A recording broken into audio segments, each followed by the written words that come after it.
Hello and welcome to REECAAAP UFC 284 full card predictions and discussions with BC Dave and Ranj. This is going to be an interesting one because I guess face-offs didn't happen yet. They're going to be at 10, but Dave does have some weigh-ins booted up, so we can check those out. And 10 o'clock comes around, we'll watch the face-offs. Maybe we'll like screenshot it so we don't get banned from copyright infringement or whatnot. But we're going to go through every fight on the card and give our predictions. I do have a good handful of underdogs this week, so it should be interesting. This is happening in Australia. I think there's 10 Australian fighters on this 13-fight card. I did do it all Australian parlay, but I don't think it's going to hit because there's a couple bums in there, which we'll get to that. So, but I put in a lot of bets this week on this card, just parlays galore. I think I got like probably close to $500 worth of stupid parlays, but it's all degenerate fun, right? All degenerate fun. And if even one of those parlays hit, I'll at least make my money back. So that's how we do it. And I did do a bunch of round robins and stuff. So anyway, I did not watch the weigh-ins. I know I did see on Instagram, though, in some chats that people did miss weight. Cledson Rodriguez, he missed weight. Somebody else, too. But I guess we'll find out because, Dave, you do have the weigh-ins up. Yeah, I do. They're not in order, but screw it. We'll go through anyway. All right.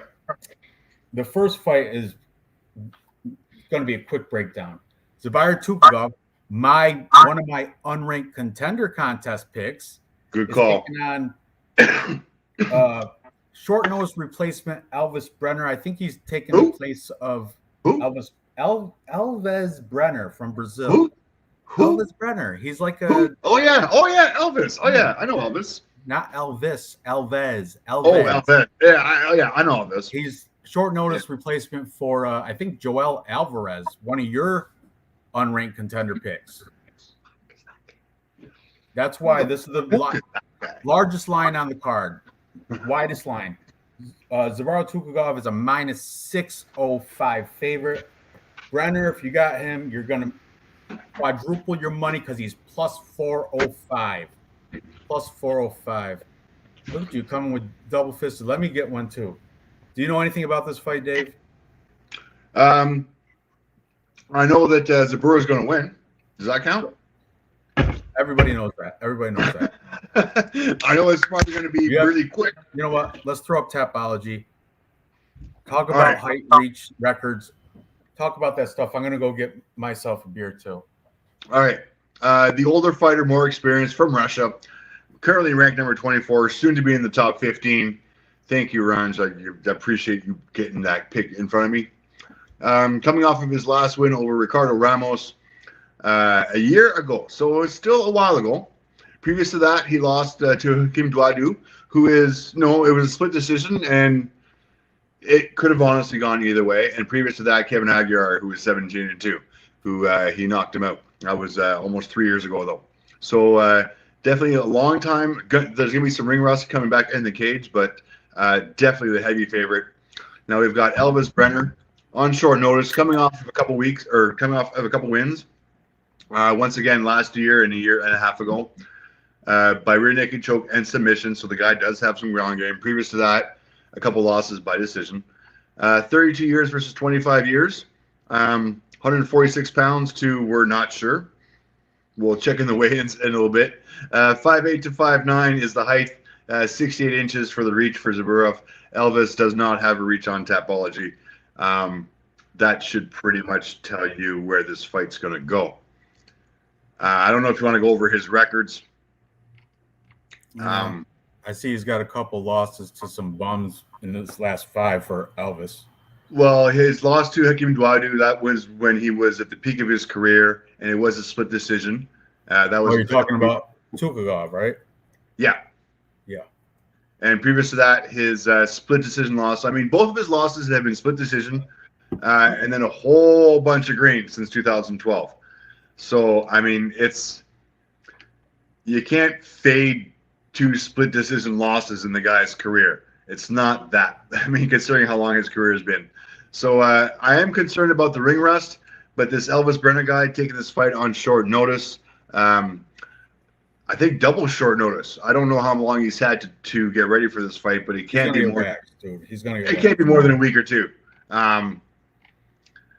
Now he does seem to have some ground game. Most of his wins are by rear naked choke, armbar, triangle choke, rear naked choke, armbar.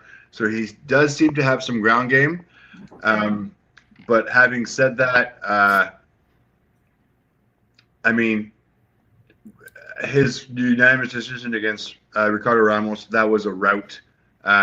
He knocked out Kevin Aguilar in the first round. I don't see this going very far. I see a KO, maybe first or second round by Zabera. Probably second round. I'm going to give him second round just because he hasn't been in the cage for a year. So I'll get him. I think it's going to be a decision. Personally, I think it's the first round. But Tukhugov all day. I mean, you can't bet it though because he's like minus 605. So don't even put it chance it in a parlay. Just move on because Tukhugov all day. This guy, I don't even know how he opportunity knocks. If this guy Elvis Brenner happens to win, I don't know. I don't even know. Look, Tapology has 96% of people taking Tukhugov. Unbelievable. So this is the big gimme. The gimme fight is guaranteed, but I'm not betting it at all because who knows? Elvis Brenner might get it's a fight, so he might get that, lucky punch or. And Zabara hasn't been in the ring in over a year. It's been a long time since he's been in there. Yeah, but he's at AKA American Kickboxing, so yeah. But Brenner's at Shootbox Diego Lima, so whatever. MMA champion, UFC Kashan. I don't know what that means, but hey, you're like one of 4 people in here. I like that you're already commenting. Great. All right, Dave, let's move on because that one's not even worth talking about. This one is worth talking about. We got UFC newcomer making his debut, Blake Builder from the United States taking on Australia's Shane Young. Shane Young is the favorite, minus 152 for fighting at home. But this Blake Builder, I've listened to a lot of cappers this week, and this Blake Builder is something you don't want to just pass on this guy. He's got some good qualities to him. 7-0-1, so he's undefeated. He does have a draw, but Shane Young, what's he coming off of a few losses? Let me check Tapology. Yeah, 2 losses. Shane Young's coming off 2 losses. One was to Ludovic Klein, and the other one, Omar Morales. And from what I heard, I did watch it too. Omar Morales fight, he didn't look good at all. He didn't even look UFC caliber. Blake Builder is coming out of the Contender Series where he got a submission. Before that, he was in Cage Fury, TKO. Before that, he's submitting all these people. He got a decision. I'm taking the underdog here. I'm going to take he's a little bit older, but I'm going to take Blake Builder plus money. I'm just not impressed with Shane Young. He's not from Australia. He's from New Zealand. My bad. Arts MMA, I'm sorry. Arts MMA is also from New Zealand, and he hates when you mix it up. MPTV, welcome. I also took Blake in Tapology League. So, yeah. What do you think, Dave? Thanks there, bud. Good luck on that first place. Once again, yeah, definitely a good call on this one, Ranj. I do like the underdog bet here. What's he at for? Where am I here? Plus 132 on Bet Online. He's plus 110 right now on Bet365. Bookies are not sure if it's going to go the distance. Shane Young at minus 138. So definitely definitely a decent bet on a decent dog bet on Blake. I like Blake straight to win the fight outright. Plus 110 on Bet365. That's I don't have enough confidence in Shane Young, especially after what I've seen in his last 2 fights. Not impressive, and his fights previous to that were against cans. So he did what he was supposed to do. He barely crushed the cans. But yeah. What's the difference between the New Zealand flag and the Australian flag? More stars on the Australian one? Is that it? Because I'm looking at Shane Young is New Zealand, but I thought he was Australia because the flag, but because it looks the same, but it's got to be different in different countries, right? Why don't you take a bong hit first, then find out? I'll find out. Long time. Hey, Silky V, how's it going? Oh, Dave, who won Tapology last week, by the way? I didn't even check. I know I didn't. I was like 7-3-1 last week. Stand by. I'm standing by. I'm on Blake as well, Silky. Shane did survive Volkanovski. I heard. Ooh, we got some winners already got their picks in for tomorrow. I do. Let's see what we got. The previous we'll expose them later. Who won last week? Ashura came in with 8 out of 11 correct. Noah Mecca came in 3rd. Broke bets, Papa Chuck, Lanny Man. Oh, we got a lot of bridesmaids. A lot of bridesmaids in the chat here. Ice Vikings there, Cells there, Kairos is there. TV and MPTV both got 7th. I'm down low. But whatever. Yeah, bad. No, Silky B and I were tied. We're way down there. You know what screwed me the most? I would have cashed a lot of money, but Da Un Jung, that dude screwed me. If he won, I would have been super happy, but he messed up so many parlays for me. Thought he was a lot. But a lot to say out of this card that the best picker went 8 for 11. That is huge. I mean, did he pick Fougat? Probably. Usually, I mean, we get some guys that are up for 10 for 11. I mean, honestly, 8 for 11, probably everyone's worst showing this year. Not a great, but I mean, honestly, guys, 60 guys in the group right now. If you're not in it yet, pick 'em group number 926. Come join. The top of the pickers are on here. Cody's on here. Johnny K picks and Aaron Wright both. Me too. Dawoon Jung screwed me, and same with the Japanese dude that got beat up by Fougat. That guy screwed me too. Anyway, moving on. Where we at? So both of us, Blake Builder, right? Yes. Both on dog. What's up, Nora? Huh? Hi. Say hi to Dave. All right. Female fight. We got it used to be Tiger Muay Thai, but now it's what's it? There's these 2 brothers that are training her in Thailand still, and they're awesome. I forgot their names, but Luma Luke Bumi taking on Elise Reed, the military. She's like an Air Force. She went to military college, graduated top of her class. She got that military combat training, whatever.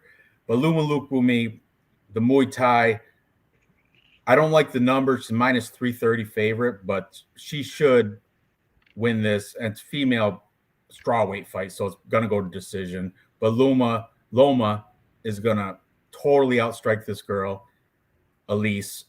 Elise had that good performance in London against, was it McKenna? But aside from that, she just, I don't know, she has not impressed me. Loma Luke with me has impressed me. I think, what's her nickname? She's got like a weird, I don't know what it is. Where's she at? She got a nickname? Bengal. What? Come on. I don't have one on here. Oh, all right, whatever. Yeah, I guess not. Yeah, Bang Tao Muay Thai. That's the one with the Hickson brothers. I think they're called the Hicksons. I don't know. They're well known throughout as great coaches. So Loma Luke Bumi, I got her all day, but I don't like minus 330. So I'll put her in a couple. I already did put her in a couple parlays, but that's as far as I'm going to go with this. And those were like I said, I made I don't know, 20 parlays. She happens to be in a few of them. That's a lot of parlays, dude. Yeah, okay. They're all like 10 bucks a piece. A couple of them are $20 a piece. So, it's not, it's not great. It's just, I got one parlay, a $10 parlay with all underdogs. If it cashes, like 10 grand. We'll talk about that a little later when we get to the underdog picks. But, well, we do. Blake Builder's on it too. He's an underdog. But Loma, minus 330. Just stay away from this fight. It's a girls' fight. You got anything to add, Dave? Quick run over the stats just to back up your decision there. Loma Lukmanbi strikes land per minute 4.21 compared to 2.77. Strike absorbed 2.56 versus 3.57. So Elise Reed's got a negative strike. She's getting hit more than she's giving out. Definitely, which is not a good ratio for anybody in the UFC. Takedown average 1.83 versus 0.94. So a little bit more on the takedown average for Luma as well. I do like the takedown accuracy of 100% for Elise Reed. However, that being said, 74% takedown defense for Luma Lukmanbi. And I think she's just going to be so busy with the kicks and the jabs and the punches that Elise Reed is going to be just diving at legs. And I don't think she has the timing to be able to take Luma down, and Luma is just going to be the busier fighter. And in a girls' fight, the busier fighter over the course of 3 rounds is going to eke out that decision every single time. Like MPTV said, though, at least if it does go to the ground, she'll have a slight advantage. I think her wrestling's a little bit better, but Loma, she's got very good get up game. She's got good up game, and has no reason to take Elise down. She's going to be the busier fighter. She's going to be able to. If it gets to like a clinch against the cage or something, Loma's a Muay Thai girl, so they're awesome in the clinch. Yeah, no, Elise Reed is going to do everything in her power capable to take this girl down. So we're hoping on the Thai fighter being able to stay on her feet and dialing and piecing this girl up. And unanimous decision. Yeah, I don't like the odds, just like you. The odds way too high, especially for a girl fight. And with the judges that we've had in the last... What's the over-under on that? I bet you it's disgusting. Look, minus 300 over 2.5. Of course, it's a strawweight fight. No one's getting finished. So, Loma Lukmanbi by decision. Lock it in. Yeah, it's pretty safe. I mean, even if you're looking at the bookies, I mean, minus 25 by decision. Minus 125 by decision for Loma. That's your best chance to even get anything in these odds as far as this fight goes.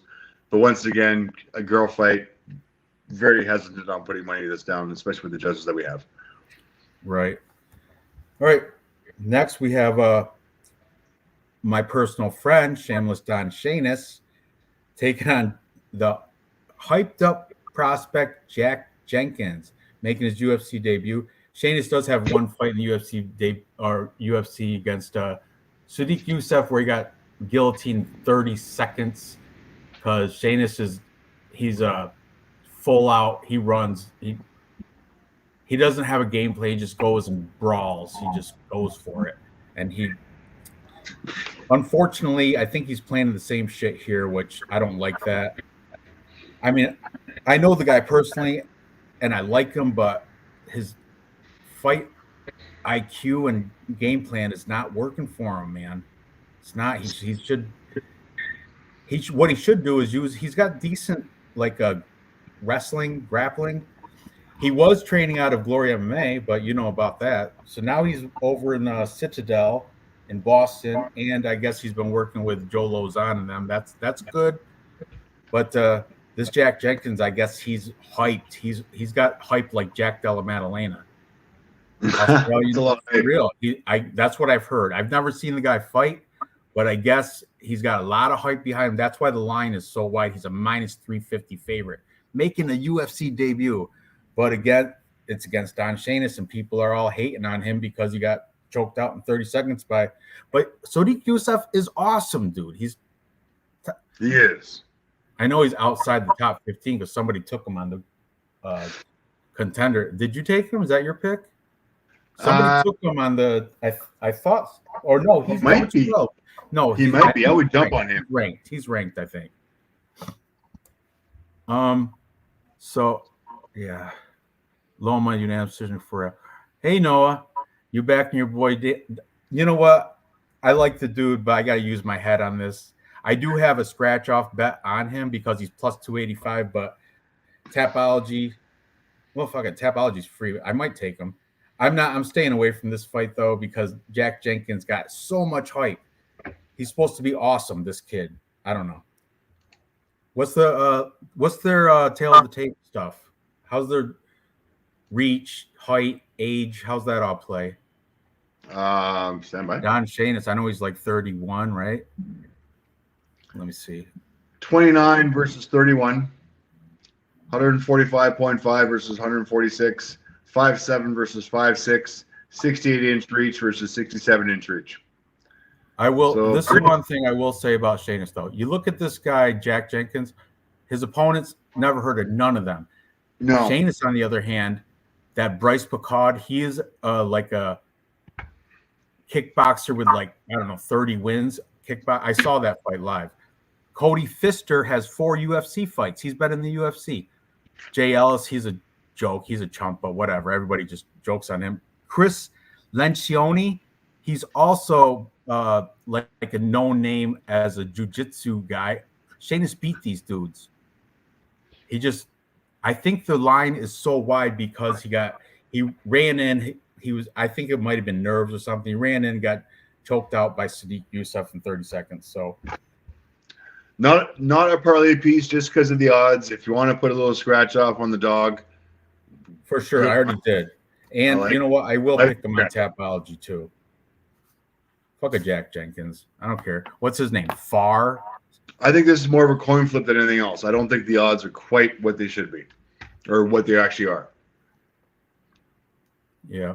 And plus, like I said, I know Don Shanis. I work with his uncle. Just so you know, that's how I met him I work with his uncle. His uncle's like a driver for the company I work with.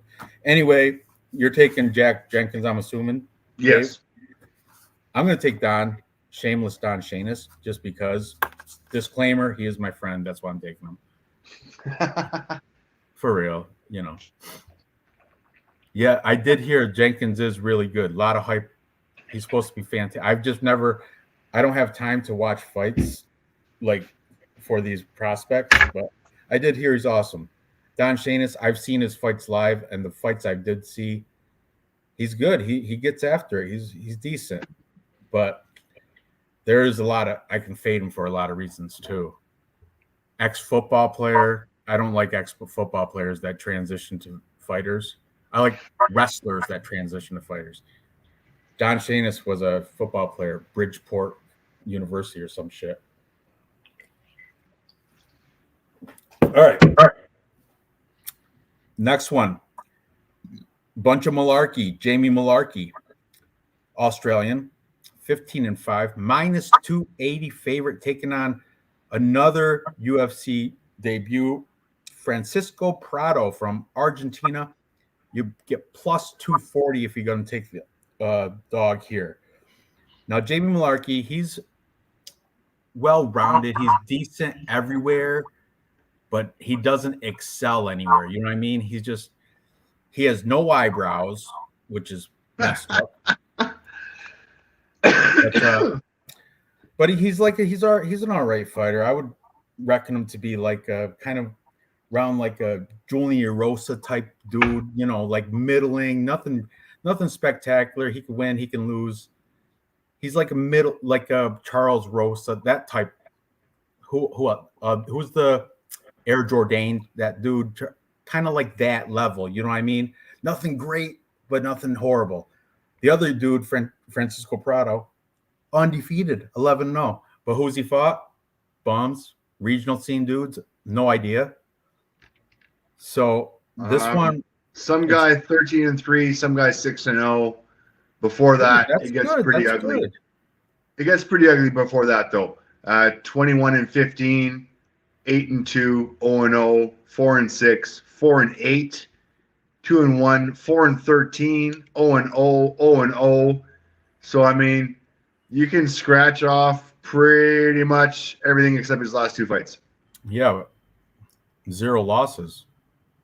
And Yeah, but I mean, he's crushed everything's cans. a finish too. There's no decisions either. He's finishing everybody, dude. He is finishing everybody.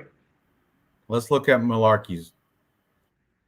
Malarkey, he's got some red. Jalen Turner, Faraz That's not a good Siam, look. He got Brad knocked out by Riddell. Jalen Turner in round 2. His win The over other ones Kama don't Worthy. matter because they're so far Kama away. Worthy was on his way down. He lost to Faraz Siam. He lost to Brad Riddell. Edamar Teixeira, 3-3 at the time, not good. So you're right. I mean, pretty much Kama Worthy, Devontae Smith, and Michael Johnson. There was only 3 wins, and Michael Johnson was at the tail end of his career. Devontae Smith, he tagged him, and Kama Worthy was also at the tail end of his career.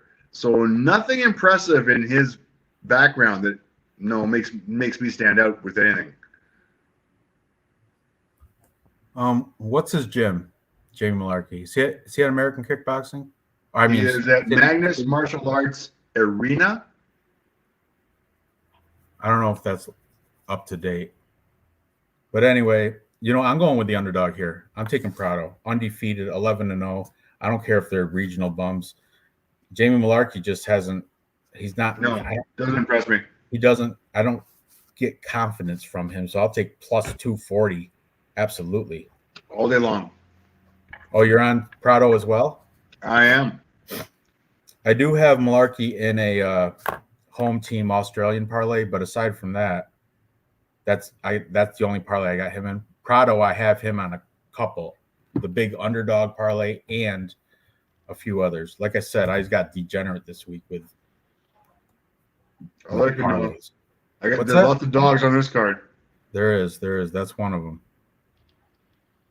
The next dog, don't take him. He's a bum.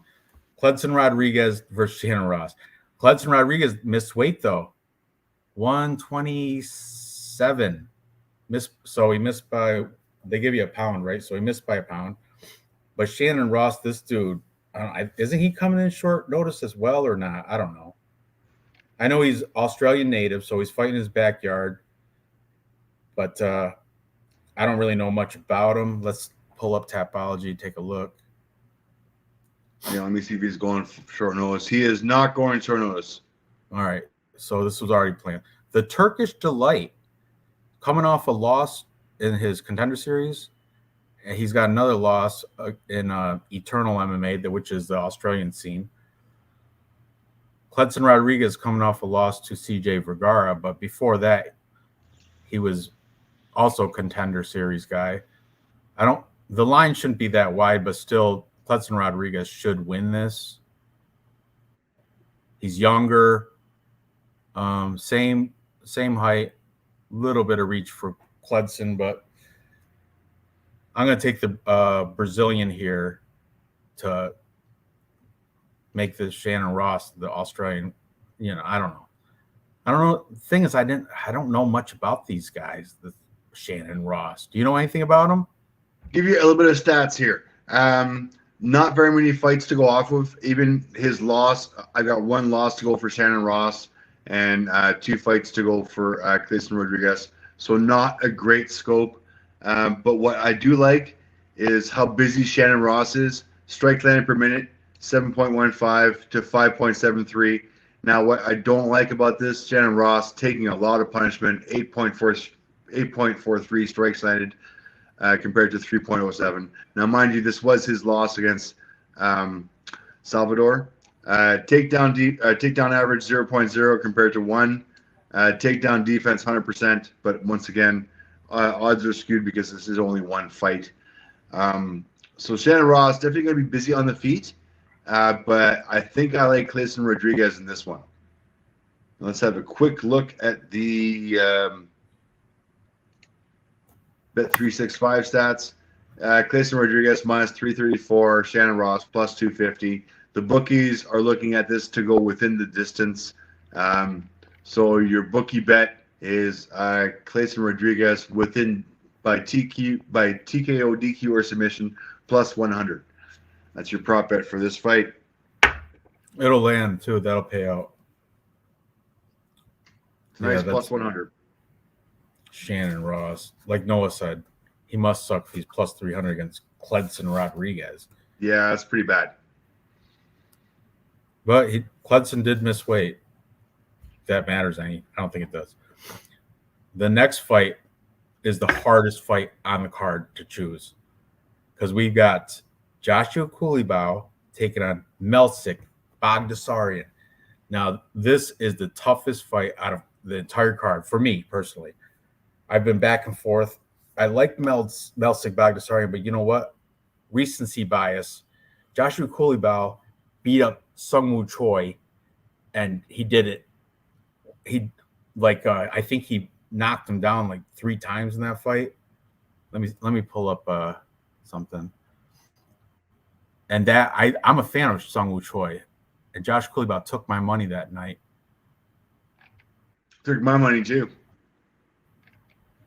Split decision. Yeah, but he did outclass him. He was a much better fighter. And it's like, and Sungwoo Choi is a good striker, and Josh Kulibau saw everything coming before it did. Melsik Bagdasaryan, his last fight against Bruno Souza, that was a unanimous decision, but Bruno Souza kind of gassed toward the end of the fight. If he didn't gas, I think he would have probably got, I don't know. It was a lot closer than I would have liked. I did pick Melsik Bagdasaryan. He was my this year contenders. The chat picked him on the contender contest.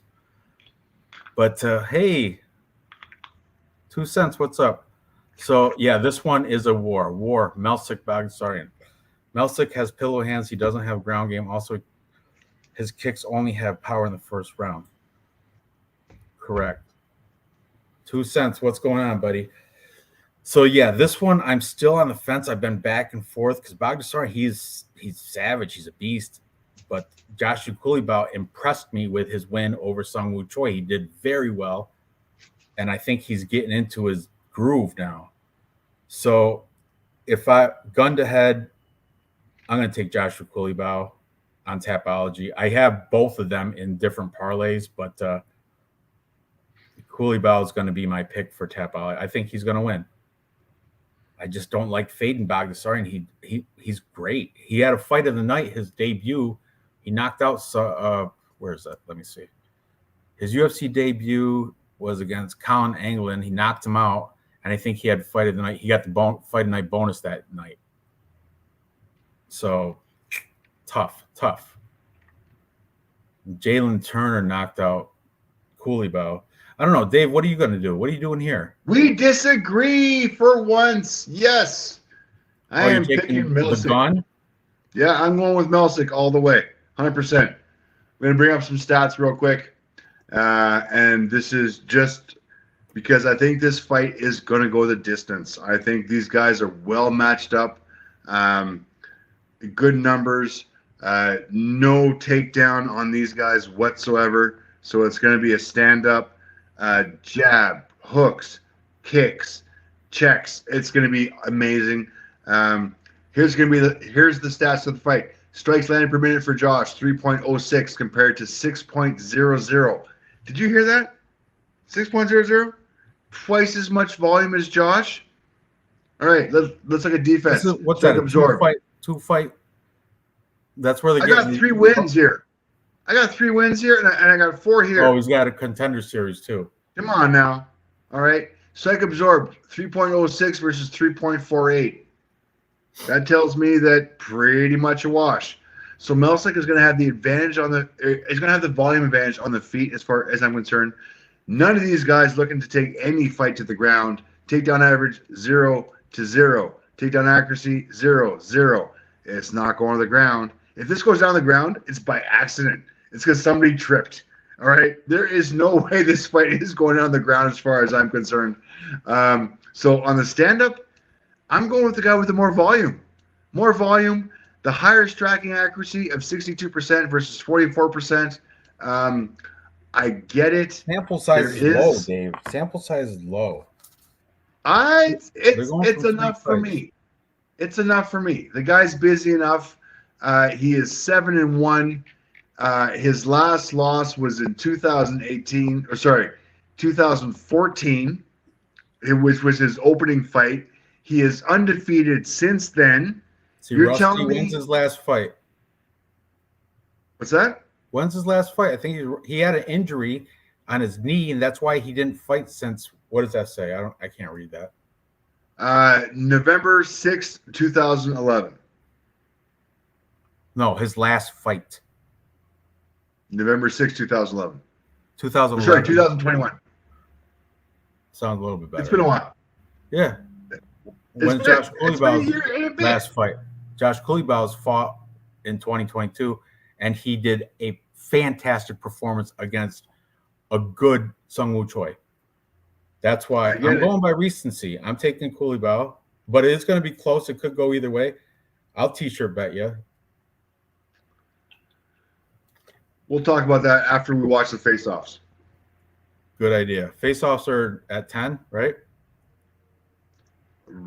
I'm not sure. I think so. That's Chat, when, help us in an out. hour. They're in an hour. My time, 10 o'clock. Your time, what is it? 6, 7? 7. Unbelievable. Yeah. You got to move. We have mountains on the East Coast. All right. Aaron Wright, I'm with you. So, and Simple Man, Choi did not. Alvy's a different weight class. This is a 145. Alvy's, I think you're thinking of Daun Jung, who just took my money last week. Oh, you got some official weigh-ins there? Well, I'm just going for Vulcan. I don't have any names. I'm just trying to. I got to search this. Volkanovski, Tafa. All right, I remove that just so I don't get somebody snitch on me. All right, so you're on Bagdasarian. I'm on Coulibao because recency. Now, Okay, do me a favor for 1 second. Hang on. Yeah, take your time. We got all night. Jourdain and Choi are chinny fraud. I'm starting to pick that up, man, which is unfortunate because I used to like that Sung Woo Choi. I used to like him, but I've noticed he's on. Look at my boy. Look at my boy making weight. Come on now. The gun. I'm telling you, I like him. He was my pick last year for the unranked contenders, but he didn't fight last year. He was out because of knee injury. No, he looks good though. He's ripped and ready to go. Do you have one of Coulibao? Let's see him. Stand by. Find it. Okay, give me time. Melsik's more like poor man's Giga. Melsik is cleaner. His striking is cleaner. He's good. He's tactical. Neither one of these dudes have wrestling, but I think if it did go to the ground, Josh Coulibao would have a little bit of better. I think I would. If we do Chudesno, that's the Vlad. He does the. I haven't seen that in a while. Yeah, I haven't. Yeah, me neither. But that's where it's like a Chudesno is like they rank wrestling, jiu-jitsu, striking, willpower, and cardio. 5 events. I think Josh Coulibao will win wrestling. Man, I don't know the other ones. Striking, I don't, because Melsik's a good striker. I don't know, dude. This is tough. The toughest fight on the card right here to pick. But I'm going with Coulibao because of recency. Okay, I just want to let you. Yeah, they'll rob Melsik because it's in Australia and Coulibao's Australian. Look how rough. What's up? Look how rough Malarkey looks. Knows. Huh? Quick look. He looks rough. Yeah. No eyebrows. Oh, he had a hard time making weight. That's his best trait is no eyebrows from a bunch of malarkey. He looks rough. If he was a food, he'd be olive loaf. You know what olive loaf is, Dave? Yeah, you have that in Canada? Yeah, we do. If Jamie Malarkey was food, he'd be olive loaf. Look at him. Olive loaf. Unbelievable. Grow some eyebrows.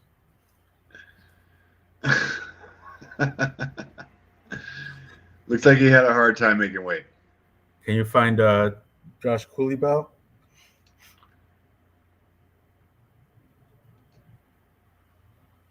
Who you got up there? Let's see. Tafa, Luke Luma. There's no order in this. I know, it's fine. Shannon Ross, he's going to lose. Modestus Bukauskas, he's underdog. We'll get to that. I don't want to spoil it right now. Keep the guys in the chat. So did only Cledson Rodriguez miss weight or somebody else did too? I want to say 2 people miss weight.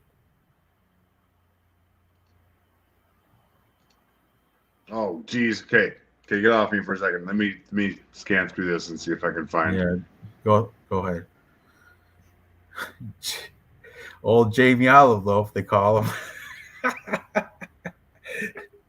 Cheers to that. 2 cents. Cheers to that. Made me drink 2 cents. Jesus. All right. Zuba. Okay, next fight. Let's get off this until we can get the weigh-ins going in here. Do you mean Zuba like Zubair Tukhugov? 150. I thought that fight was at 145. He wouldn't be able to fight. It must be at lightweight then. Tapology has it at featherweight. Must be at lightweight.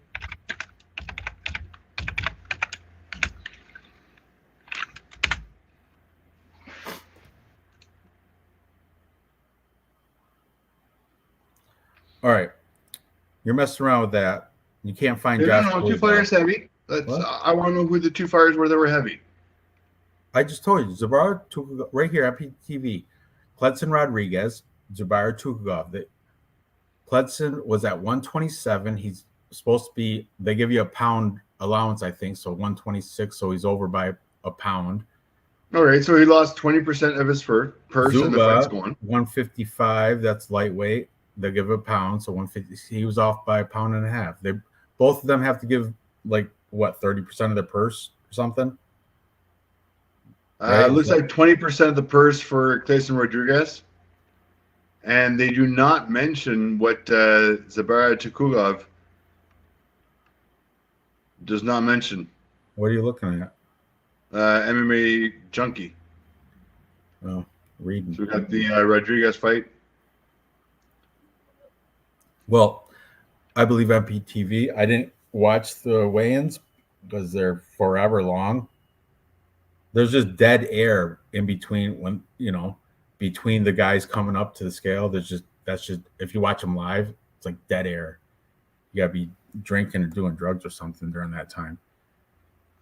Look, take the tag off the hat, Dave. Come on. Well, you saw me take it out of the box. I know. You literally watched me take it out of the box. Dave won that on a fight bet with me. Dave owes me 2 T-shirts. I pay my bets directly as soon as I lose them. I'm not as fast as Ranj is. I've got MMA Jesus shirts came back to me. They're in my mailbox right now. I've got to mail them his back. You got the wrong address? I don't know. I got to check with him and see what the hell he gave me because I got 2 T-shirts of his in my mailbox today. I won a T-shirt off from Dev MMA. What's his MMA Jesus now? Yeah. Is that it? Dev the Dude, MMA Jesus, aka MMA Jesus. I got a UFC shirt. It's a gray one with red. It says UFC in red, and I dried it, and the letters stuck together. Really? You want to complain? I'm not complaining. I still wear it. I like it. Let me show you my favorite hoodie. Hang on. Dave's hoodie and T-shirt he's wearing now, he won from T-shirt bets from me. This is my favorite hoodie that I got. It's a Capper Comparison Picks hoodie. What happened? Everything came off? I got nothing. All came off in the dryer? Fucking Teesprings. I'm done with them. Anyways, but you know what? Don't bitch about his T-shirt. I'm not. But you know what? if it's not Teesprings, what's the other one that there's another t-shirt company where you can make your own t-shirts and sell them through they're even worse. That's a Teesprings right there. That's OG. This is years old. You can't even get years that. old. Been through the wash, I don't know how many times. Can't even get that anymore. That's how there's some quality right there. Some quality. Been through the wash 9 million times. Still, I got one of them, but it's got a hole right above the right nipple. Mine's perfect. I like it. That's what the t-shirt was too, right? The Ranj hoodie, the Ranj t-shirt. That's what the hoodie was that too, right? You put it in the dryer on high heat, melt the shit right off. The Teesprings. Well, this is pretty tight. Thank you very much.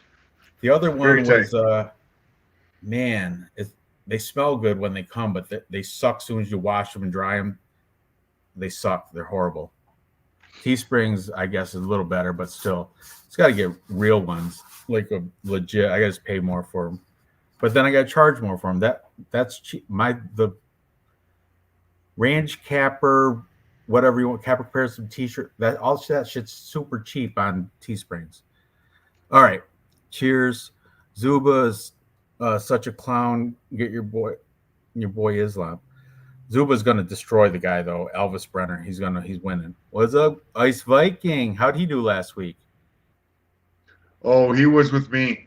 Did not do good. Oh, down toward the bottom? No. It's like, you really want to go there? Well, you said that the guy that whoever won first place only had 8 right, correct? Everybody. Yeah, I know. Like, nobody did well. Everybody had I had 7 right, and I was down at the bottom too.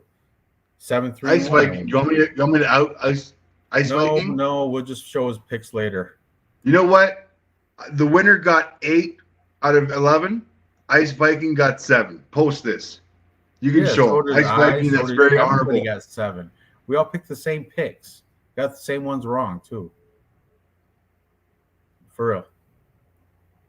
It was a kind of, unless you picked Adam Fouget last. You can enter to win a free skidoo. That the guy that won probably picked Adam Fouget. That's why he won. All right. Yeah, this week though, we got a bunch of We've already picked 2 underdogs, right? Yep. Well, one. We got one, Francisco Prado. But we got one coming up here because we have Tyson Pedro, Australia's own, taking on Modestas Bukauskas. Modestas is the underdog here, plus 180. Tyson Pedro is minus 210. He is the Australian-born. He's at home. Modestas, what country is that? Let me see. Lithuania. I'll save you the time. All right, cool. That's because he did have some time off because he hurt his knee against Khalil Roundtree in a loss. But then he went to Cage Warriors and got some good wins over some Cage Warrior, like decent fighters in Cage Warriors. Tyson Pedro, he's been going against setup champs. Harry Hunsucker, he's a setup. He's like, if you want somebody to win, you put him against Harry Hunsucker. Before that, Ike Villanueva, really 18-13. Put it up. Shit. What? Put up topology. All right. You don't even got it ready. Look at you. Who's that? Pedro? No, yeah. Okay. You're talking about Pedro? I am. He is gonna have no advantage. They got the same height, pretty much the same reach. He has 2 losses in his last 5 against OSP. Submitted him with a straight arm lock, and then Shogun knocked him out. That was 4 years ago, though. He beat Ike and Harry Hunsucker. Modestas, when he was in the UFC, Jimmy Crute beat him. Michael Olszewski beat him. Split decision. That was close. Khalil Roundtree beat him, and that's where he hurt his leg. Got cut from the UFC. Went to Cage Warriors. Beat Lee Chadwick and Chuck Campbell. 5-1. Not a bad fighter. And then he got invited back. The Baltic Gladiator, Modestas Bukauskas, at plus 180. I think Tyson Pedro, to be honest with you, I think he's like a little overrated. He's got, what's he got? Power punching, first round power punch type fighter, you know, light heavyweight, nothing fancy about him. I know Dev picked him for the unranked contender contest, but I laughed when he did that. I don't know. I'm going to take the underdog again here. I'm going to take Modestas Bukauskas at plus 180. I think he rebounded when he went to Cage Warriors. He rebounded, and I think Tyson Pedro is a little bit overrated. Minus 210, ridiculous. He should be like realistically, he should be like maybe minus 140. I think this is a lot closer than the odds say, and I'm going with the underdog. What about you, Dave? Exactly the same thing. I'm there with you. I think this is going to be on the fight on the feet. I don't like Modestas Bukauskas' defense, but I think he's been working on it over the last few fights. Strikes landed per minute, 2.95 for Tyson Pedro, 3.59 for Modestas. So not much more, but enough to make a difference. Accuracy 64 to 37. Strike absorbs 2.35 to 4.54. So as long as Modestas can improve his defense after his last two fights, he might have a chance. This fight's not going to the ground once again. Who's got better striking? Modestas got more volume? Is that what you said? Yeah, more volume, but he takes more, right? So that minus to plus ratio of strikes landed to strike absorbed is not in Bukauskas' favor. So he needs to work on his defense. Having said that, Modestas Bukauskas' fight, his last fight was a month and 4 days ago. Well, he took care of the dude. KO right hook. Harry Hunsucker, that was 5 months ago. And Harry Hunsucker, it's Harry Hunsucker. Come on. So you're on the same side as me? I am. I mean, I think that Bukauskas is going to be able to improve his defense. He is the busier guy on the feet. Let's look at what the bookies say real quick. As far as the bookies go, they have this fight not going the distance. So if you like that, it's going to go within distance. And the bookies have this going Tyson Pedro's way by TKO DQ. So, I mean, heavy money on the dog here with Modestas. I'm not going to put it in a parlay, but I will put a scratch off on this one. I like it. I'm safe for scratch off, and I like the odds. I think Modestas has a chance. Tyson Pedro, obviously the favorite because he's at home. I will tell you, Tapology community, 90% on Tyson Pedro. Only 10% taking Bukauskas. I believe it. Me too. But I don't know. I got faith in the dude. And I did, when you were streaming through those weigh-ins, he looked good. I saw him real quick. Yeah, and I mean, Tyson Pedro minus 250. I'm not putting that in a parlay. I'm not putting that in a single bet. No, for real. So that is out of my realm. So the only thing that I have to bet on is the Bukauskas at plus 200. A scratch off ticket right there. If we did Chudezno, Bukauskas has will. He's got cardio, I think. I think he's a better striker. Pedro, what's he got? Maybe wrestling? I don't even know. Australia. He's a big boy who punches hard. Where's Bukauskas from? Latvia? Lithuania. Lithuania. Sorry, Lithuania? What's that? Western Europe, right? Yep. They got wrestling. Australia does not have wrestling. Ask Islam Makhachev. Nice shirt. Anyway, yeah. It's one of my favorites. You always get me these style. Who else do I got? Patty Pimblett. That was a 3-pack. Yeah. That was your 3-pack buy because I was short and I had to make up for shit. Yeah, Sean O'Malley, it's a great shirt. It's got an owl and it's purple. It says MMA Lab. I like it. I do like it too. I'm not a big fan of him, but I like the shirt. Doesn't matter. Shirt's Tom good. That one's Aspinall. good too. Tom Aspinall, I got from you. Aspinall's not. You know what? I right. can't believe you guys fucking shit knocked out. You might have. Well, you might have a T-shirt. T-shirt. He had that weird fluke leg injury. He'll be Yeah, I know. You might have a T-shirt kind of black hole of Aspinall should have won and he lost. Pedro did look good, but it was against Harry Hunsucker. Ooh, Bukkake. That's disgusting. I know all about the Bukkake. That's a weird fetish niche, which kind of gross to me. You know about Bukkake, Dave? I am familiar they got that in with Canada. They got that. I am familiar with. I think everyone is familiar with. Come on now, internet's been here for a while, dude. Let's go. Come on. I don't need. But yeah, but why'd they bring him back?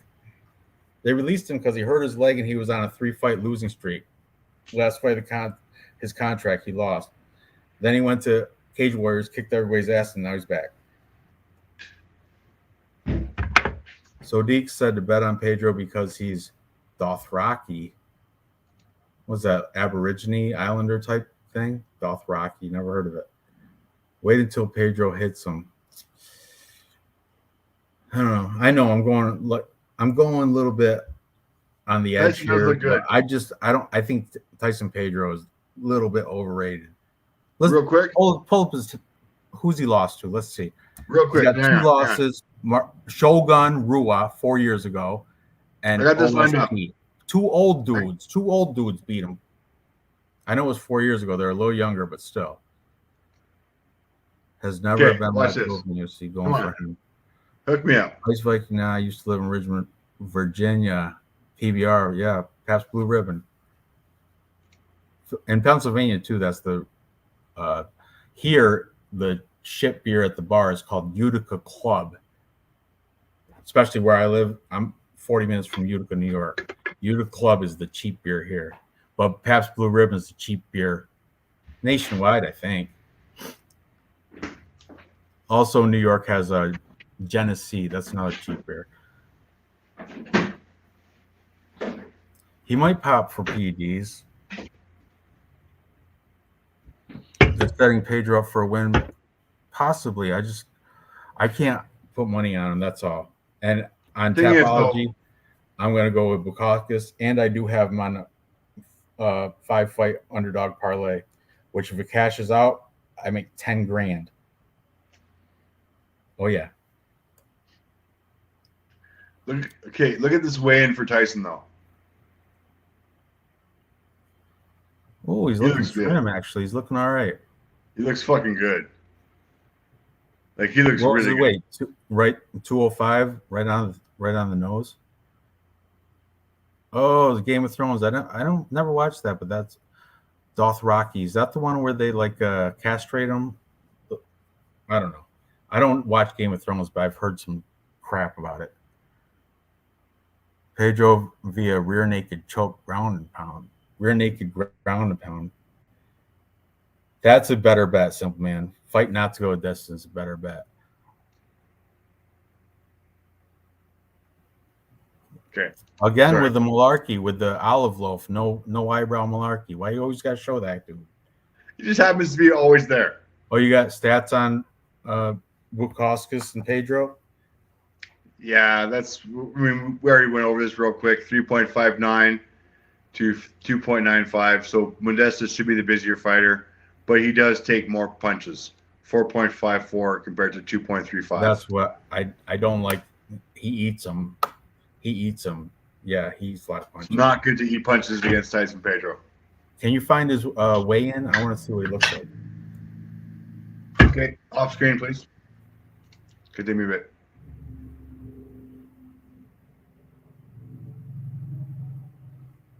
Tyson and Modestas both look good on the Libra. The scales, right? That's what Libra is. Scales.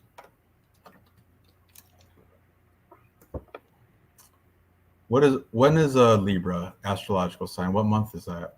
October. My mother and my sister both born on the same day. In October? Yeah. Me and my daughter Nora both born on the same day as well. My 40th birthday. 40th birthday. My daughter was born April 27th. Crazy. I was at Turning Stone Casino. Ice Viking for you.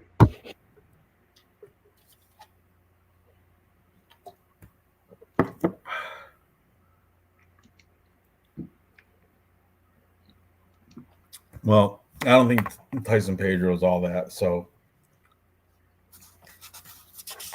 the only parlay he's made of mine is the Australian home team parlay, which has like 8 people in it, including Shane Young, who I thought was Australian, but he's really New Zealand. So my bad.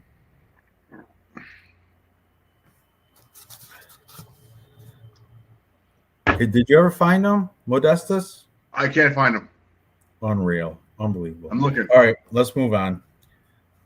This one, another interesting fight. We got Jimmy Crute, the Brute Crute, minus 175, 12-3 record, taking on Alonzo Menefield, 13-3 record, plus money, plus 150 for the American. Finally found him. Oh, you found him? Yeah, go quick. All right, let's look him. Quick. Look, he looks good, man. He looks good. Back-to-back wins, 9 wins by knockout. He should keep the facial hair. In the Tapology picture with no facial hair, he looks kind of like a dweeb. There, he looks tight. cool. Looking tight.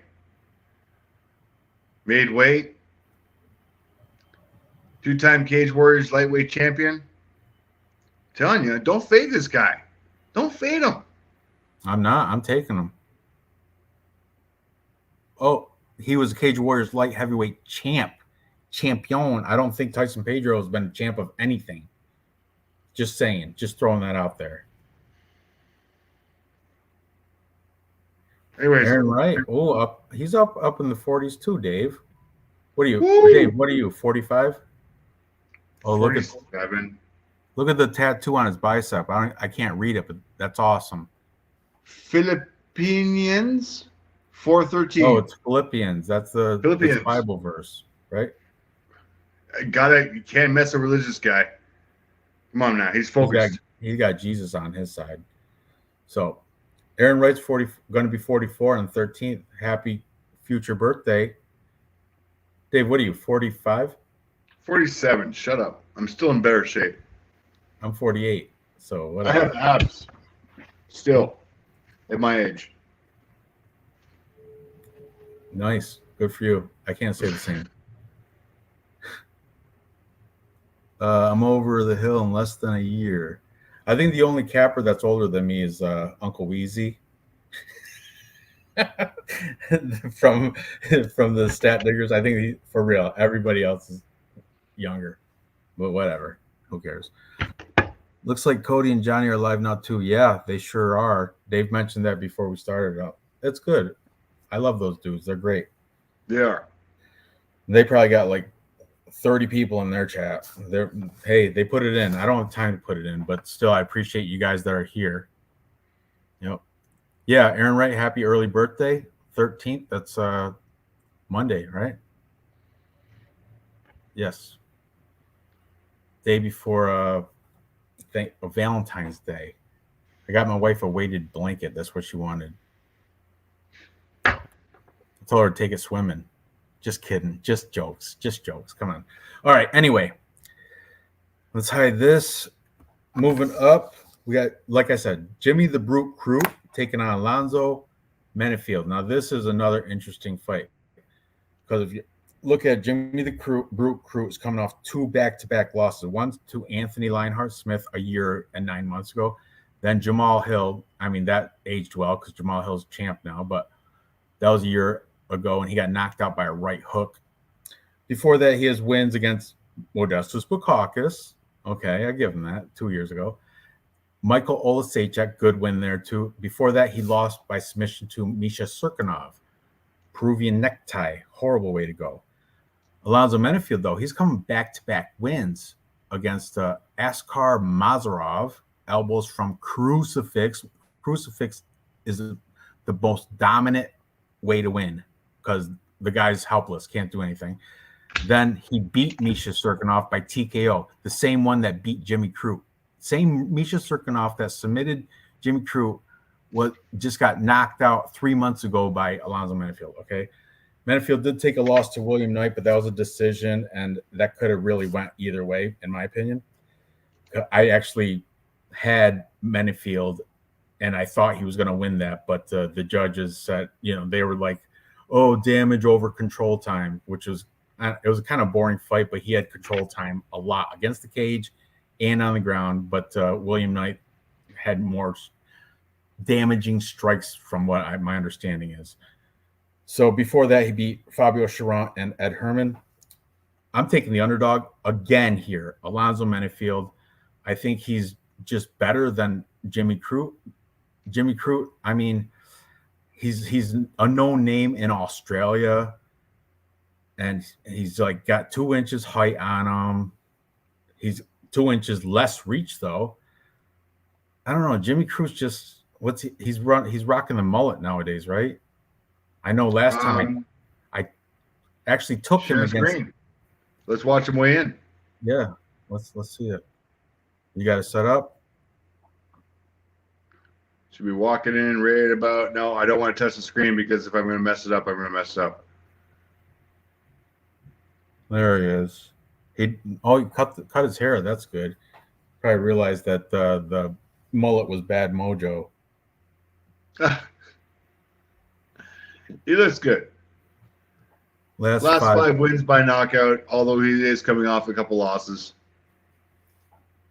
Largest control time percentage among active UFC light heavyweights. And highest submission attempt average among active UFC light heavyweights. What is that, a Maltese Falcon tattoo? Correct. That's borderline racist. Right there. That's I think that's the Umbrella Corporation. Oh, you're right. I think you're right. You're totally right. For real. From Resident Evil, right? It is. And since we're on here right now, let me just go right here. Alonzo Menifield. Weighing in, also looking pretty good. Oh, hang on. Damn it. Oh, Alonzo Menifield, beast. He's a specimen. Comes in, doesn't have to take anything off. He's just walking in hard. Ready to weigh back up. He's got his water bottle ready to go. Once again, coming off of 2 wins, which kind of scares me. Like 2 good wins. Yeah, I'm all over him. I'm taking him. Very high strike accuracy, second highest takedown defense. I mean, just an active fighter.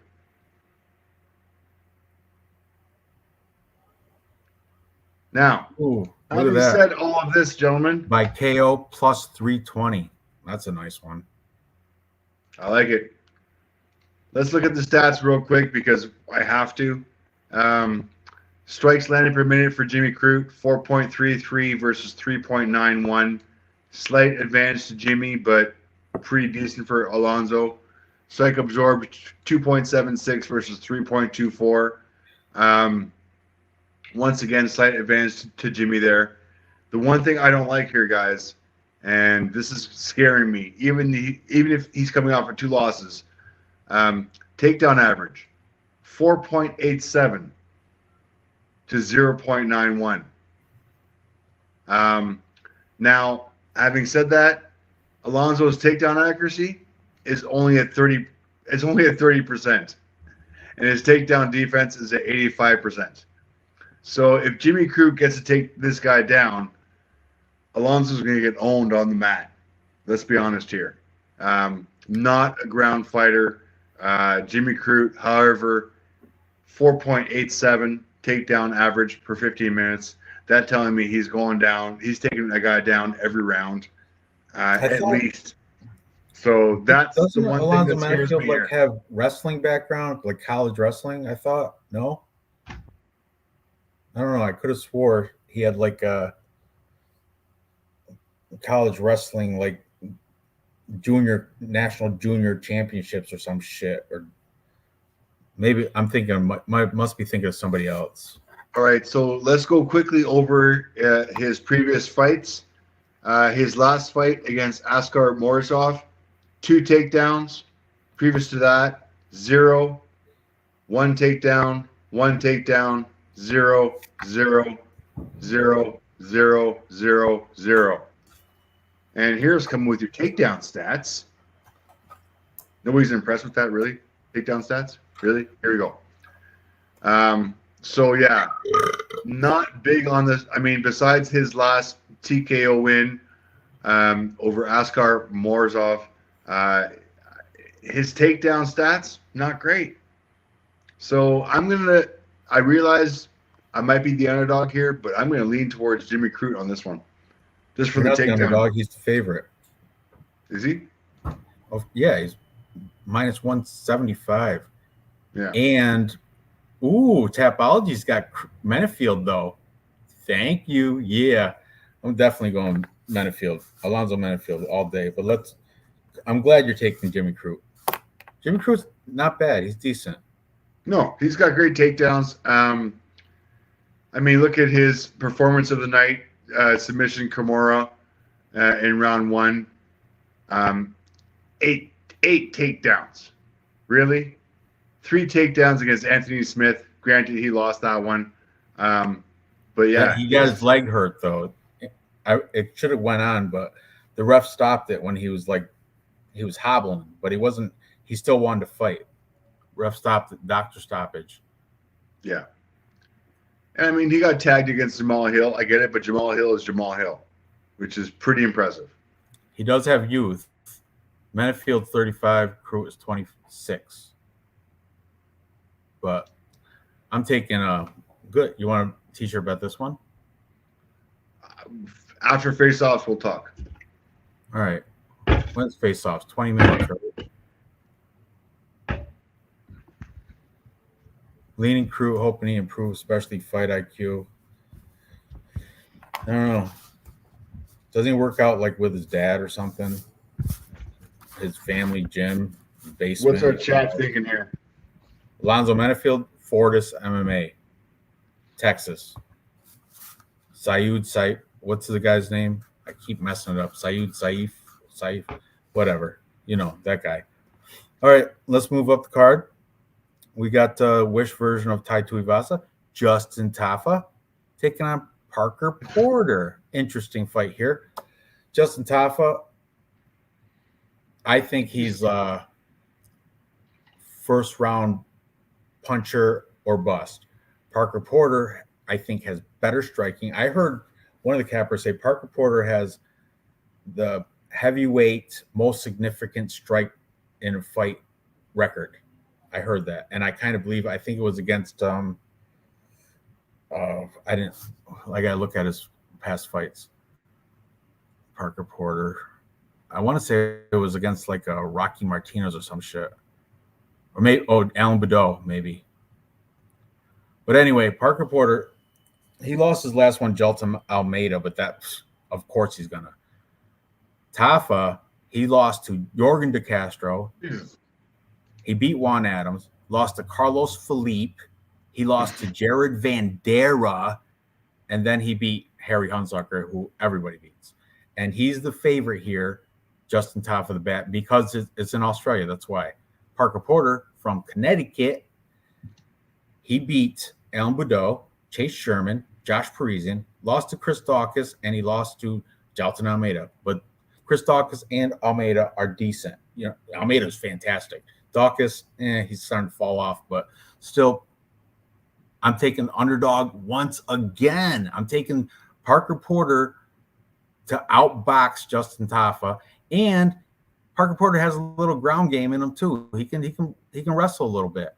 Where Tafa, I don't think he can. I think Tafa's like a striker's chance, and I don't think Tafa should be the favorite here. I think the odds are wrong, but. Saif Sayoud. Thank you, Noah. Thank you. I can't ever get Sayoud. Saif Sayoud. Correct. That's the guy at Fortis MMA. I think he's the best corner guy out of all of them. Anyway, I'm taking Porter. He has good cardio. He does for a bigger guy, and he's like he doesn't max out at 265. Both these guys got giant thighs, like one thigh is equal to average person's waist, for real. On both these dudes, Justin Tafa's his are all tatted up like the Islander tattoos and shit. Parker Porter, his are just big old thighs, both of them, thunder thighs, both of them. Do you have weigh-ins for those two? Oh, not yet. Let me go through stats first, real quick. What are you smoking? Vape? Oh, yeah. Me too. You gave me shit when I smoked my bong. I'm not allowed to smoke my I don't give a bong. shit. Go ahead. Do what you Well, gotta I know, do. but I'm trying to keep it off camera. I'm trying to be good. I'm trying to be Porter good. I'm does trying have to do what you jujitsu. I've seen it on Instagram. I've seen him do like jujitsu lessons on Instagram, and he's a family man too. I've seen his daughters like messing around with his daughters, showing them how to do arm bars and stuff. I like Parker Porter. I like him here. Tafa, it's just, yeah, I got Parker Porter in a few parlays plus money for sure. I'm kind of confident on Parker Porter. People don't Okay. like him because he's got the stupid name, so people call him Parker Porker and shit like that, but whatever. I'm passing on the Vagrant's Alley Fire. I like Porter, but won't bet because it's in Australia. True that. But I think Tafa.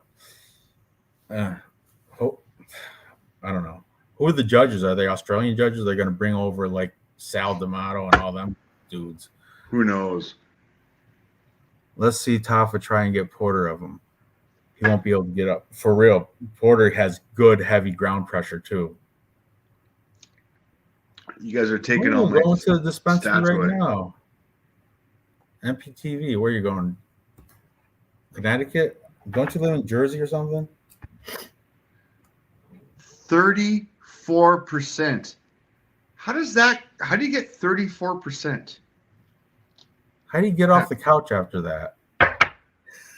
Well, Is that an indica in the couch? Indica in the couch? Or is that it's called HGH. human growth hormone? And I believe it, yeah. It's called HGH. Like 30 some odd percent. Like that's ridiculous. How you doing? Anyways, okay. Why are these bums Stats real quick, guys. Real quick. Let me just run this off, then we can go on to the next fight. Parker Porter, 6.49 strikes landed per minute compared to 5.02. So a little bit busier. Strikes absorbed 6.32 compared to 5.94. So if you look at the ratios here, Tafa's taking more than he's dishing out. Parker is a little bit above there. But I don't know whoever mentioned that takedown. I think it was Noah Allen. Very well done. Takedown average 1.45. Parker Porter has some ground game. I know he's a big chunky guy and he's like roly-poly, but he has some BJJ. He really does. The thing that scares me is Justin Tafa's 100% takedown defense, but in his previous fights, nobody's been looking to take him down. Really, like nobody has been actually actively trying to actually take him down. So I'm kind of liking Parker Porter to take this guy down and dominate him on the ground with his BJJ, who is similar. And if you're looking at fight experience, Parker Porter's 13-7, Tafa's 5-3. Tafa's been in 8 fights compared to 20. Parker Porter's gonna be very comfortable in there. He knows he's going in as the underdog. He knows he's going in against the Australian crowd. I think he's okay with it. I like it. I like Parker Porter on a comeback win over Justin Tafa. And Tafa's a good name, but the experience just isn't there. And I will whip up the weigh-ins very shortly. All right. This should have been on a not a pay-per-view. This should be on like a fight night, Vegas fight night, whatever. 2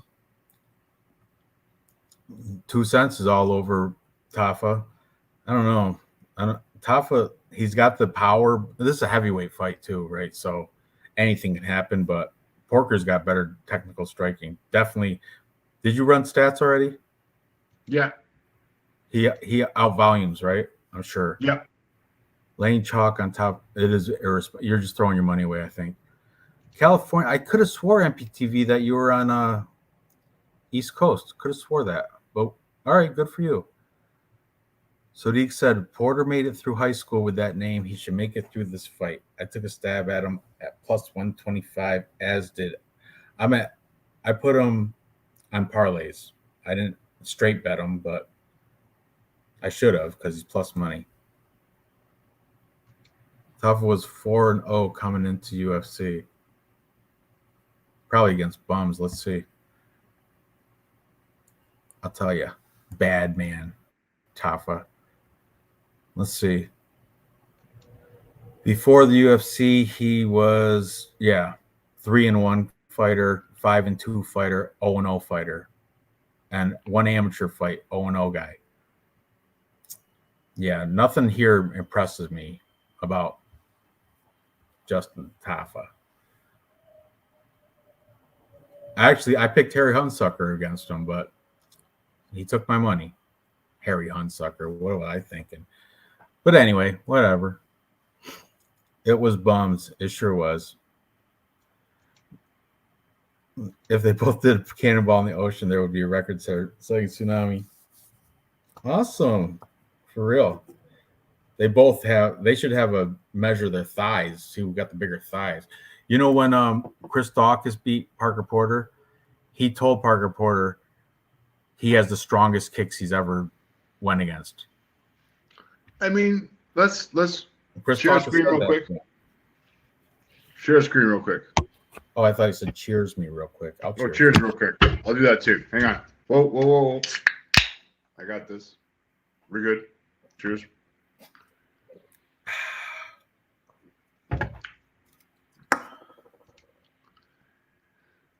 I mean, I get it.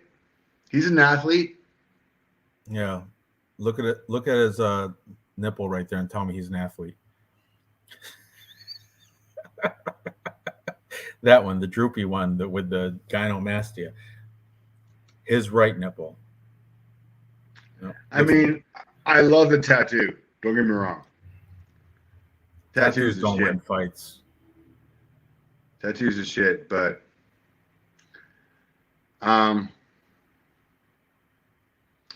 he's got a knockout chance as far as I see it.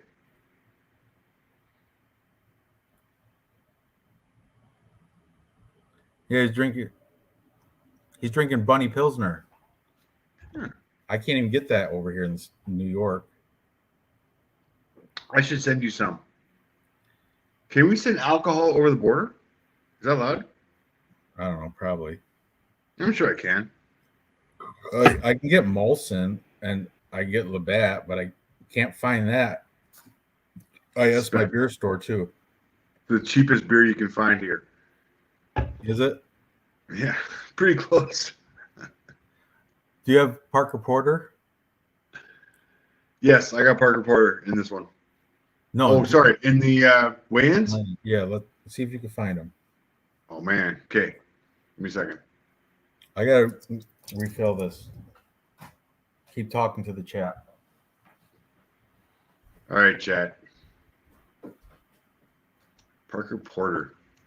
Jack Jenkins. Who the hell is Jack Jenkins? Okay. Elise Reed. Elise Reed looks good. Okay, Parker Porter shouldn't be that hard to find. He's a big boy. Not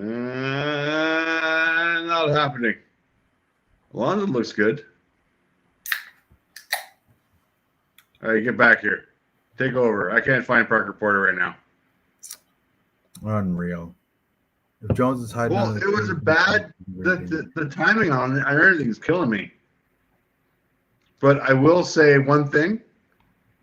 We talked about this guy earlier. Who? Blake Builder. Oh, looking decent. Damn. If you see somebody who looks motivated and ready to fight on his UFC debut, He is a specimen right there.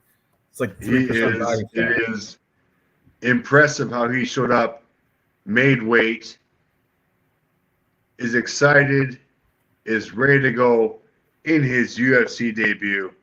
We had this both as a dog. This guy is set, ready to go. Confident. I like ready him. for his Shane UFC Young's debut. kind of bummy. Shane Young's less than medium. I'm not saying he sucks, but he's less than medium. Agreed. Builder looks like Clay Guida's son. No, Alan, that's awesome. He kind It of could be. Yeah, you're right. No one's got this shit. Yeah, Right. it looks rough. We're not there yet. Come on. Okay. All right. Sorry. Let's move on. Next, we have Haitian sensation. No, Jamaican something. Randy Brown, Jamaican sensation. I don't know. I forgot his nickname, but taking on hot, hyped up Jack Della Maddalena with the flat nose. Oh, I'm all over Jack Della Maddalena. He's my unranked contender contest pick, Jack Della Maddalena. You're right. But what Randy Brown does have is he's got experience and he definitely has length, right? 4-inch height advantage and 5-inch reach advantage. But I don't think that matters. Jack Della is going to come. I think this might be another finish, another knockout for Maddalena. I like Randy Brown, but I just think the hype is for real on Jack Della Maddalena. The hype's real on him. The dude's good. He's got 2 losses. Let's look those up. Let's look at the contrarian argument here. Oh, look, 2 his losses happened. Those are the first 2 fights of his career in 2016. Right. So that don't even count. Look, he beat Angelusa. That's awesome. Ramazan Ami. Dude's good. No hiding that. Let's look at Randy Brown. You're not sharing screen. What's that? You're not sharing screen. Go ahead. Now I am. There's some red here. Vincenzo Luque, 2020. Nico Price, 2018. Bilal Muhammad, 2017. They're all killers, though. Yeah, I get it. And he's on a 4-fight win streak against some decent fighters. Since I've got your share screen. That's aged well. Since I've got your share screen real quick, let me just snag this real quick. Jack Della Maddalena, strikes landed per minute, 8.45 to Randy Brown's 4.38. Really? 8.45. Doubling almost. Strike absorbs 4.22 to 3.25. Pretty impressive. Randy Brown has no ground game, 0.0 to 0.69. Takedown defense, 71. Takedown accuracy, 33% for Randy Brown. Randy Brown's not taking Jack to the ground. It's going to be stand-up. If you're looking at stand-up, guys, 8.45 versus 4.38. That's some serious volume difference. You got to go Jack on this one. You got to go Jack. Oh, absolutely. I am. Accuracy is the same. Defense, advantage for Jack as well. So all over Jack on this one, on the stats, on the records, on all of it.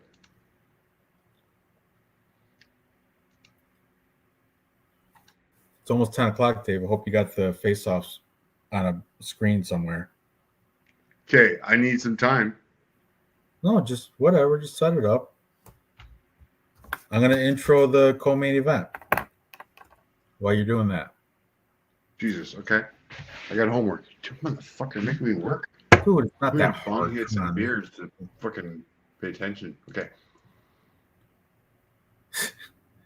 Drinking, smoking. Come on, just do it. All right. Next, we have the co-main event, featherweight belt. I see a belt there. This is interim featherweight championship. Fantastic. Josh Yair Rodriguez, a Mexican, right? He's Mexican, taking on Josh Emmett. Josh Emmett, strongest, I guess, the most powerful puncher at featherweight, I heard. But Yair Rodriguez, a very technical striker, very accurate. I like his abilities. I think he's faster. Josh Emmett, though, better wrestling. This one, I've been back and forth a little bit, but I got to go with the bookies and take the favorite here in Yair Rodriguez. Only because his recent fights. I'm a recent. You're probably as good as your last 5 fights, right? He beat your boy T City, Low T City, Brian Ortega by what? TKO. Low T City? You're asshole. Whatever. It's funny, dude. He did lose to Max Holloway by decision, but that was Max Holloway. Max Holloway's he's prime. He's fantastic. He beat Jeremy Stevens before that. He had a draw against Jeremy Stevens prior to that because of an eye gouge. He beat Chan Sung Jung, the Korean zombie. Awesome. But Josh Emmett's been on the rise. Dude's Calvin Kattar, split decision win. Dan Ige, unanimous decision. Shane Burgos, unanimous decision. Mirsak Bektic, TKO, ground and pound. And Michael Johnson, overhand right.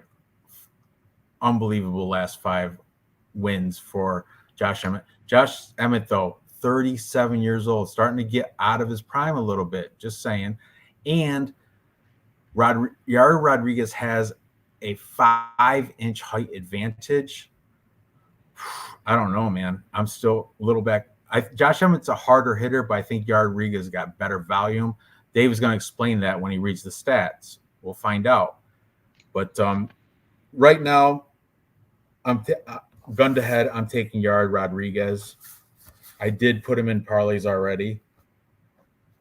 Dave, what do you got? You're not gonna like the stats. No? You got a coin? Time to flip it.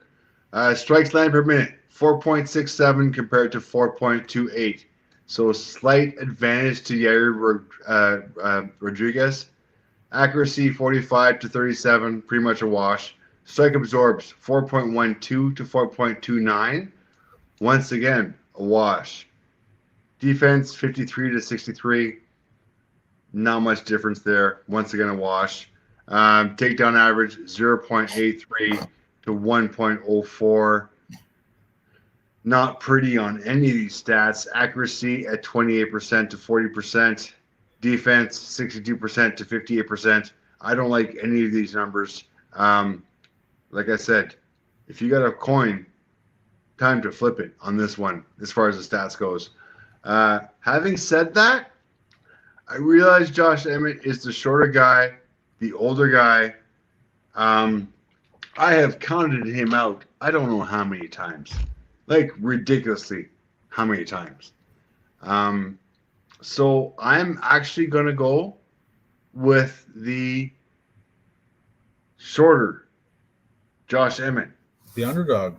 Good on I'm you. going with the dog. You know what? He's won his last 5 fights. Is Yair Rodriguez going to be the guy who's going to knock him off? I think so. 5 rounds, and I think Rodriguez has better cardio. Rodriguez is tough as nails too. He's very durable. He is. And I mean, he beat my boy T City. So I mean, and his loss to Holloway, you're gonna fade a loss to Holloway? No. His win over Jeremy Stevens, I think Jeremy Stevens was a little bit over the hill, but I'm not gonna comment on that. The no contest before that, whatever. And he did beat Zhang Jung. So I mean, he's got some decent records on him. I mean, his last 5 are pretty healthy. So I won't fade you for going with Yair. I just think Josh Emmett is trying to peak, and with his wins, I'm not going to fade him until he loses one. I want to see him lose one before I start fading Josh, because I faded him before and it's cost me. Yeah, that win against Calvin Kattar was kind of a robbery. I agree. I think Calvin Kattar won that as well.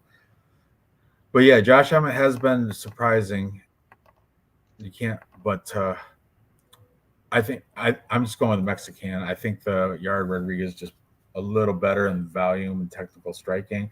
Josh Emmett has better power and wrestling too if it goes to the ground. But cardio, it's five rounds here. 5 rounds, and I think it's going to go to the end, and Rodriguez is going to get his hand raised. That's all. It's going to be close, though. It's close. It's a good fight. I like it. Going the distance, -150. So they're expecting this a 5-round decision. Did you pull up the face-offs on a different screen? What's that? Face-offs. Oh, Jesus. You want me to do it? I'll do it. Okay. Take me off, and I need 2 minutes. Just share. Just take me off screen. Oh, there was an injury, not a stoppage. Oh, you're right, man. I don't know. I get so confused with all the UFC shit. It's too much to fathom. Let's say I need time to research this shit. That's the problem. But anyway, Josh Emmett, I did want to go there. I just think Yair Rodriguez is championship caliber, and I think he's gonna beat Josh Emmett. Josh Emmett, obviously championship caliber, but you're picking him because he's taking money from you. That's why, Dave, right? Yeah, Josh Emmett is fucking taking money from me for like the last. I've never lost money on. I even took Holloway against Rodriguez. I took him against Low T City. I like Rodriguez.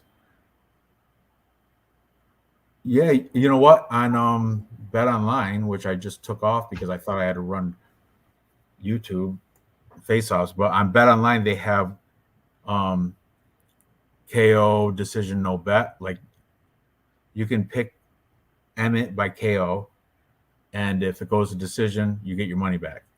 It's like KO no, for real. Bet Online has that crap. I won money on Emmett against Katara, but I feel like a bit lucky on decision. Agreed, Ice Viking. Thank you. Agreed. Aaron's saying the same thing. Emmett looked like the weight cut already whooped his butt. I don't know. I haven't seen it. Dave's been slacking because they're not in order. He's got to look for them. Killing me. You're killing fine. me. You're fine. Gotta do some homework. Hmm? Yep. I'm in the red zone. If you go to Applebee's, the bartender and the waitresses and stuff, there's a code. I've been tossed out of Applebee's because they said green is when you get there. Yellow is when you're starting to get into danger. Red zone, cut them off and kick them out. I've been red zone like 3 different times at Applebee's. Dude, seriously? Right now, I'm in the red zone right now. I know it. I'm surprised my speech isn't slurred. I started early, dude. Early with Irish car bombs. You know what that is? Irish car bombs? Yeah. No. What the fuck is that? It is a shot of Jägermeister dropped in, or not Jameson. Shot of Jameson dropped into a Guinness, and then you do the whole thing. Irish car bomb.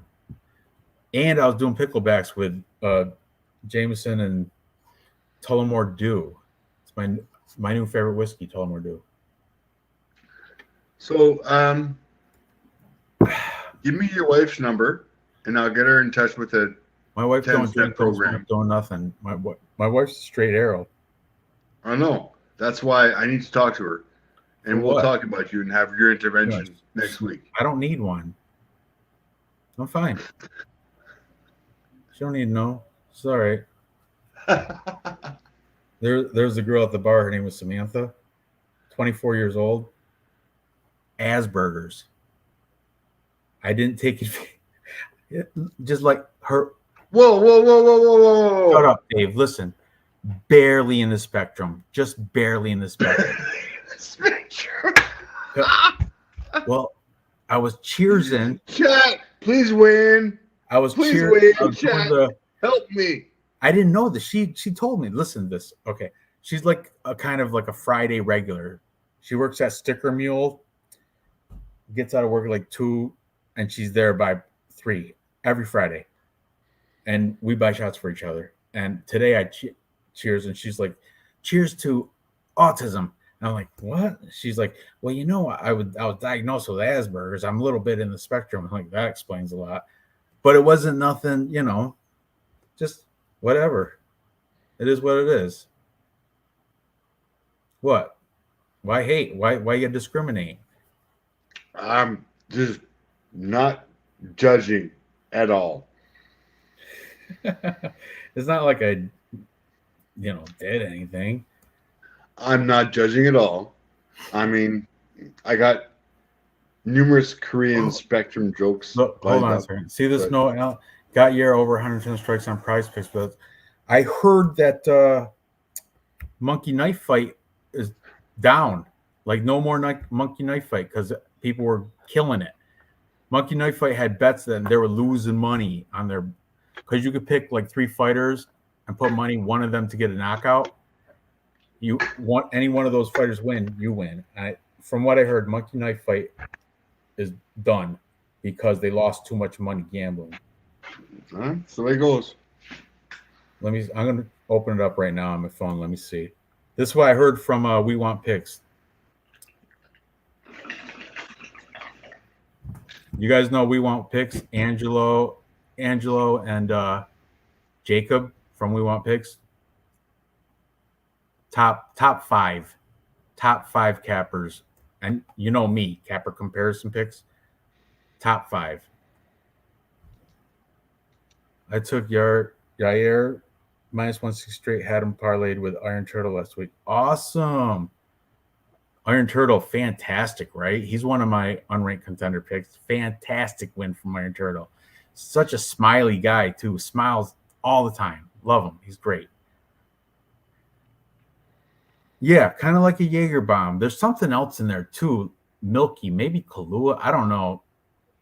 The dude next to me was buying them. I was like, I'll take one. Irish car bombs. I think there's there's something. Bailey's Irish cream also in there. Yes. Bailey's, Jaeger dropped into Guinness. All Irish shit.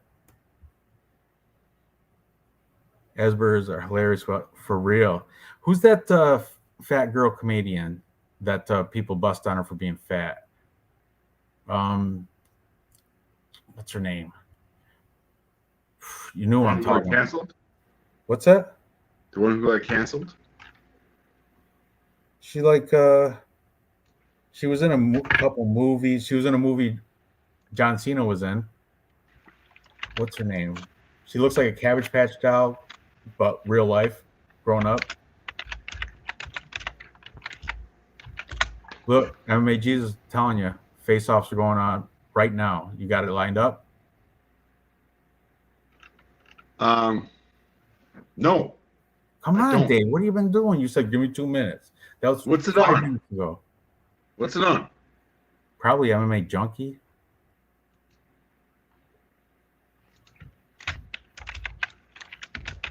Oh, my goodness. I'm sorry, chat. He's working out the kinks. But anyway, the girl that looks like Cabbage Patch doll, the female comedian, she had a show too, she had a show, and she's funny. She's kind of funny, but a lot of people bust her ass for being chubby and, man, what's her name? Anyway, that girl has married a share screen real quick.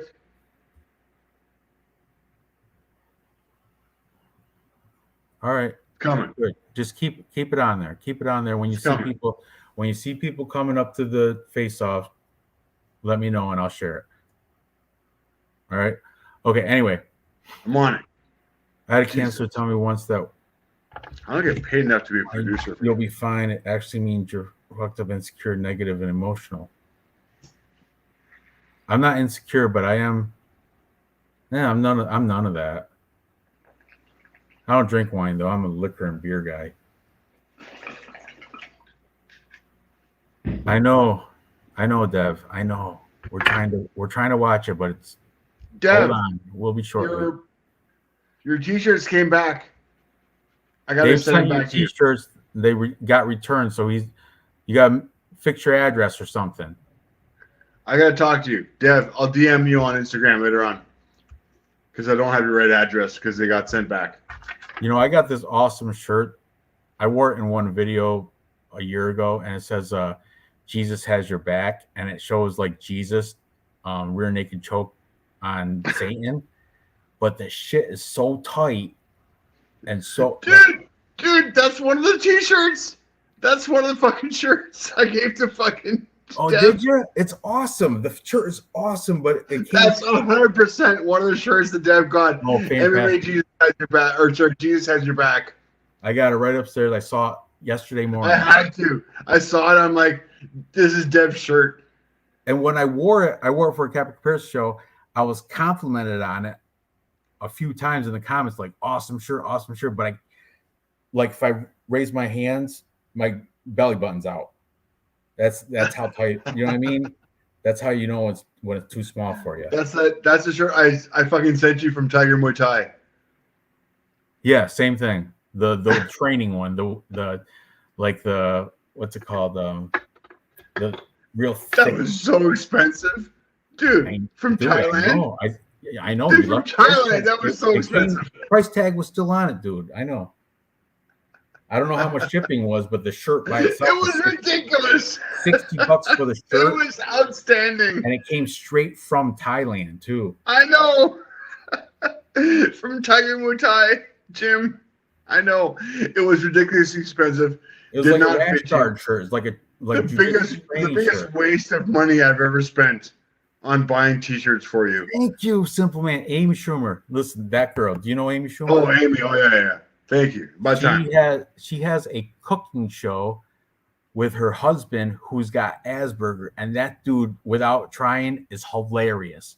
And the show is entertaining. My parents watch it. I don't watch it, but when I go to my parents, they're watching. I'm like, what's this?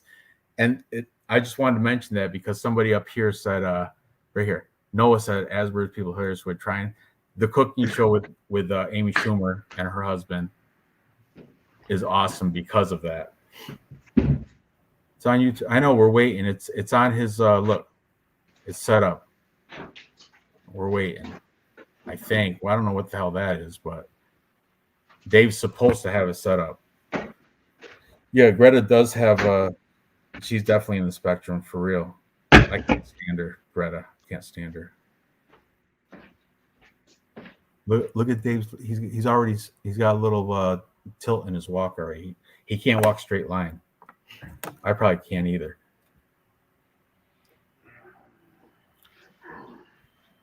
Thank you, Ice Viking. That I knew there was like negative media about her and they're ripping on her, and she looks like a Cabbage Patch. Hey, Luna, what's up, buddy? What's up, girl? I can't share my seat with her anymore. She's too big. Yeah. Anyways. Yeah, we gotta talk Freddie, about who's been watching for the last few months. He's starting to get fat too. Oh baby. Aaron Wright wants a t-shirt back. All right, bro. Let's do it. You want against me or against Dave? Sorry. As for real, listen to this. My son doesn't have Asperger's, but when he was young, he was diagnosed with like just barely in the spectrum, and he's in 6th grade, but he's got 12th grade.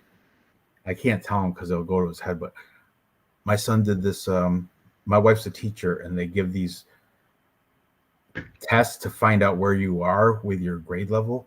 He's in 6th. He's 11 years old. He tested at a 12th grade level. Oh, Dev, dude, I've got so many underdogs on this card. So I don't know if you want a lock that's plus money or do you want a lock that's easy? Zubar Tukagab, that's a lock. You know, Jack Della Medellina, that's a lock. But if you want underdog locks, I got a couple of them too. We'll get into that when we make our 3-leg parlay. Dave, have they started the face-offs yet? I'm waiting. Hang on.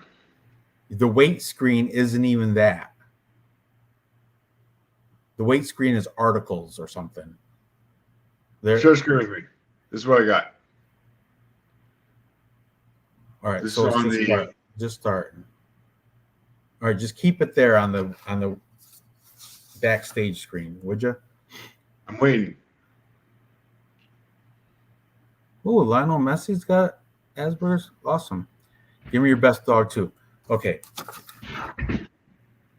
The dogs, I've got 1, 2, 3, 4 of them.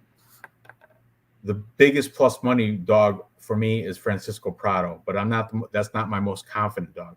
My most confident dog, Parker Porter.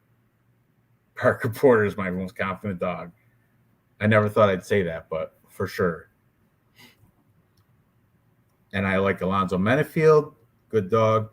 Bukowskis is my least confident dog, and he's going against your Dev. He's going against your Tyson Pedro, who you picked on the.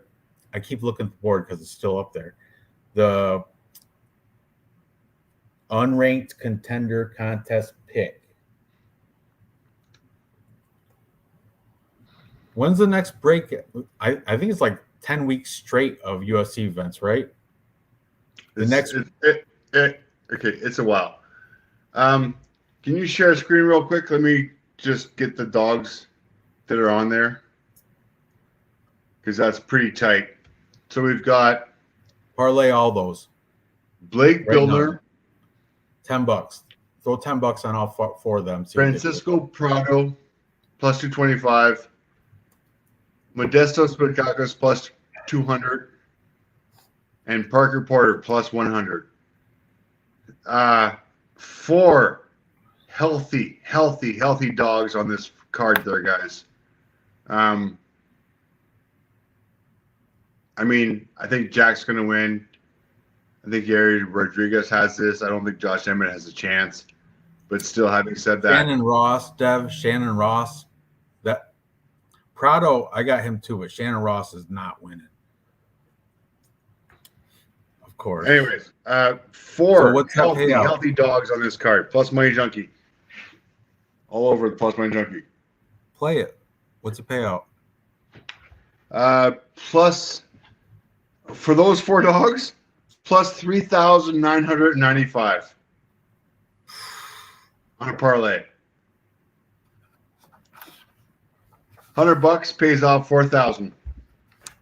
$10 pays out 300. 400. Yeah, $400. Not a bad bet for the 4 dogs, and I think it has a chance.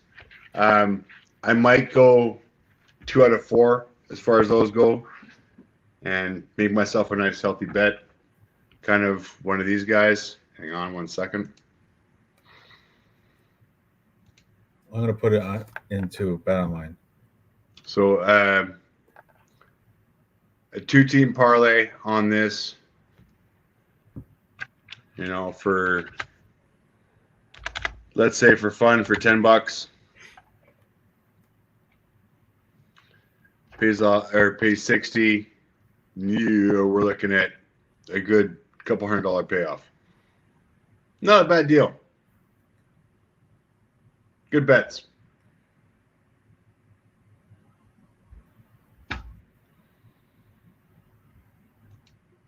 I'm adding Menefield to mine too. I know you didn't pick him, but I am. So I got it probably against a bum. Emmett, that's a tough fight to pick. I don't know. That and the Bagdasari and Coulibaly fight, 2 toughest fights to pick. Dave, you want to cover the main event? You want it? Seems like the weigh-ins are taking a little bit of time here, as far as I'm concerned. Well, keep it on that thing. Keep it on the weigh-in page. Okay. Tab. All right. I guess you're not. You're going to put it on Tapology. Fine. All right. Well, I got it on there. It's just main event. Islam Makhachev. Volkanovski comes back at plus 3 plus 310 if you're going that route. Islam Makhachev said Australia has no wrestling, and he's damn straight. And that's why he's going to win this. He's going to take him down with ease, ground and pound, and probably submit him after he gets him down. I'm predicting probably third round. I mean, minus 410, you don't even – why – you can – I guess you can put him in the parlay if you want, but I wouldn't. It's a main event. If anything, hedge out on Volkanovski. He might get a decision. But, Aaron Ray wants to do a T-shirt bet against me with Emmett. All right. Do it. Let's do it. Let's do it. T-shirt bet versus Aaron Ray. How am I going to give you my address after I win? You'll DM it. You'll figure it out. Are you on Instagram, Aaron? I think you are. I think I've seen you before. If not, get on it, and I'll send you a message on Instagram with my address after I win. I'm a 2Xer anyway. Go 3. Just go 3XL, just for safety. No, don't do that. It's gonna look like a nightgown on me. Fucking nighty. All right. So we got main event Islam Makhachev all day. I don't even, Volkanovski's good, but he's Makhachev's he's Dagestani. They got discipline. Those dudes are killing it. People are dropping off. I think the weigh-ins or the face-offs are starting. The one thing you got to think about this is that Volkanovski is going up weight class. Islam has this hands down. I don't know whether it's gonna be within distance. Probably a decision, but total control from Islam here. Oh, you're New Jersey, the pizza spot, right, Aaron? I'm sorry, Dave. Sorry, I didn't mean to cut you off, but no, it's all good. I'm trying to get the waves live here. Well, that you're on the wrong tab. I see what you got. You had that stupid. That's not the tab. There you go. No, that's not the tab, Dave. I got Islam sub third round Tapology. Dagestanis are disciplined. When you go in that gym, they get in a big line. I saw a YouTube thing on it. They straight big line. Khabib goes in there and points at two guys. They come out and are automatically they're doing like shark bait wrestling shit.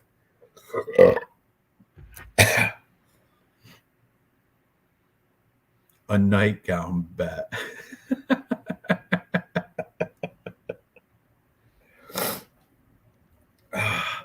What time is it? 10:30? They gotta have the stuff on by now. In a half hour.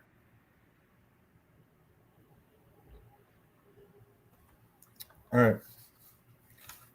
Well, let's start talking about a 3-leg parlay. We got a lot of differences on this one.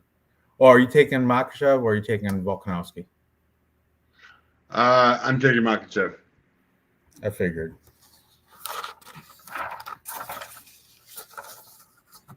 All right. We got. I don't know. Okay. Is this it right here? Help me out here. Oh yeah, this is it. It's on now. Oh, the girls are. Oh, nice. Sean's there. Okay, here we go.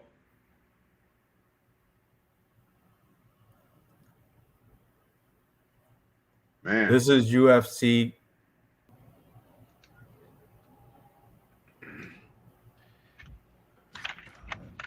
You're gonna kill me.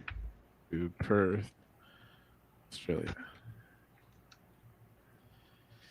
13 hours ahead of me. Okay, so you said what time again, Ranj? 6 p.m. our time, Eastern. Okay, so what's 6 p.m. Eastern time plus 13 hours? 7 at night. 7 at night. Their start. No, right? no. No, Your fucking mouth sucks, Ranch. Ranch. no. No, You're time right. Hit that Time bomb. out. Time 7 out. a.m. Yeah. Yes. 7 Now, a.m. They're starting. they start their card at 7 a.m. in the morning. That's crazy. That's how important America, viewership is, dude. I don't think Justin Taffa is a morning person. I don't think any of those people are morning people. That's Parker Porter wild, is. though. So you have 13 hours difference. So yeah, 6 p.m. our time would literally be 13 hours ahead. It would be 6 o'clock a.m. would be 12. One more hour, 7 o'clock a.m. is the first fight card. That's nuts. Take the not Australians then. Are you serious? My math is different than this. Really? Yeah, but Dave, you're in Central Time, right? You said No, he's in British Columbia, Canada. He's 3 hours from us. 3 hours below. Right now, there is like 9:30. what? Yeah. So he's all the way out west. Okay. I got you. You're I'm California. fucking messed up, dude. You're California This is time. messing me up. Yeah, dude. You're California time, right? Which means you're only 3 hours difference. So it's gonna be 10 hours ahead for you, dude.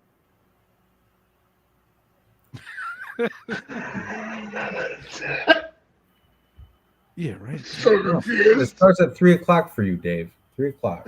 No, I'm good. I know when it starts for me. I mean, I have the best time zone in the world as far as like every Yeah, sport, everything's kind of neutral for you. Yeah. everything. Neutral. I live in the best time zone for every sport in the world. But all right. It's a bit eye-opening to imagine that think about this. If you're a fighter and you're fighting this weekend in Australia, you're waking up, having an early breakfast, stretching, and it's time to fight. But That's why I'm saying take the foreigners because so really, for me, Yeah. it's plus 8 hours from like where I live to Perth. No. So if I start at 3, 4, 5, 6, 7, 8, 9, 10, 11. Where are you guys getting the starts at fucking what time? 7 a.m. in Australia. This is great. Do the math, Dave. It's a mind fuck. I love it. Dude, I have do you see how many? Wait, hang on. I can't even hold up. I can't even hold up how many of these I've had. And plus, we talked Ice about our Vikings in the 32. same time zone as you. We talked about our 32% Okay. THC Ice Viking. that we've got going on here. Ice Viking. All you got to worry about 3 o'clock for you. That's when it Dude, starts. no, I'm good. I'm just like, when's this fight actually in Australia? 7 a.m. That sucks. Yeah, dude. That's right. Fucking, can you imagine a fight fucking starts? Can you imagine breakfast and fighting? No. Just seems so weird. I mean, I get it for the American audience. We're like, hey, you have So like jet lag and stuff like that does not play here because our Americans are going to be used to fighting evening time. So like a trap, Parker Porter in his body clock is used to, for real. The body clock is used to fighting at night, and that's, I don't know. I don't know. When you said body clock, I just thought like body clock is like feed me. That's what Parker Porter's body clock is. Feed me. My body clock wakes me up at 4:30 Monday through Friday. Yeah, Porter's a good dog on this card, by the way. Again, I told you initially was not on him to win, but smarter minds have sort of talked me off the ledge, and yeah, I can see how Porter can win the fight. They both got enormous thighs. Yeah, very thick, right? Very like stumpy. Very stumpy and thick. Chris Dawkins told Parker Porter that he had the strongest kick he's ever felt. Ice Viking has officially spoken. Yep. Who's the dude that comes in the chat from Kangaroo Land? I was gonna say Noah Mecca. No, not Noah. It's a fucking I forget his Noah name. Mecca is the kangaroo fucking jumping motherfucker from Australia. I'll be right back, boys. Okay, I'll be right back. Let me just refill my glass, okay? Hurry up, because I gotta pee. You're keeping the chat active. Okay, hold on. I'll be right back. Oh, they're watching Sunday. They're watching Sunday morning, so they're way ahead. It's not even happening on Saturday for them. That's crazy. I can't imagine fucking being a fighter fighting at 7 o'clock in the morning. Dagestanis are ready anytime. All right. Share screen real quick, homie.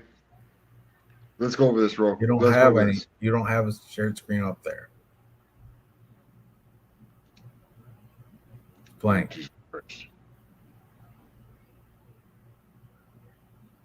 You don't have a That's shared what you have screen to up there. fucking. There's the gray blank one. That's your phone or something. Just give me a second. Jesus Christ. You're fucking. MMA Jesus. Dev. Jesus Dev.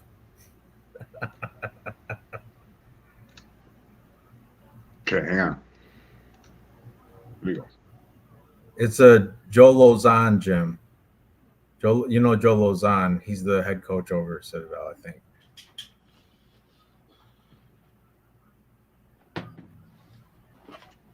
They're like they go through all of it. Well-rounded, I would say. We brought the whole bottle of red. Yeah, I decided it was time. Just bring the whole bottle over. Nice little design in this bottle, kind of cool.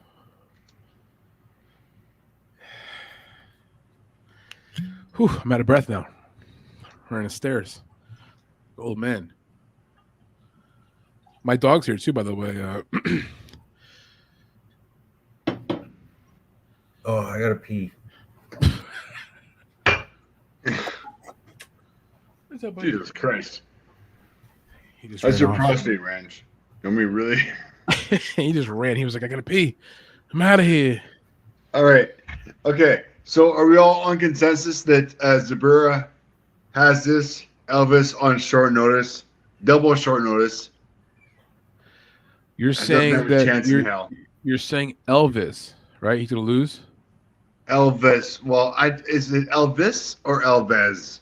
Elvez? Elvis Brenner. I don't know, but the bad news is I have here's the thing. Okay. I like Turkov to win. That's the pick to win. But I have a bet on Elvis to win by submission. How? Why? Really? It's plus 850. Okay. That's his only. He has like 12 submission wins. Like that's his only way to win. So it's like whatever. Give him a little bit of shot. Where do you live? America. Okay. I have no doubt there is some social programs for the rehab that you need because What's like, $10? What's $10? $15? You know what I mean? He has no other path. He has no other path to victory. You know, he has no other path to victory. And Turkov, listen. Here. Let me tell you this. I was talking earlier with someone. There are support groups for you.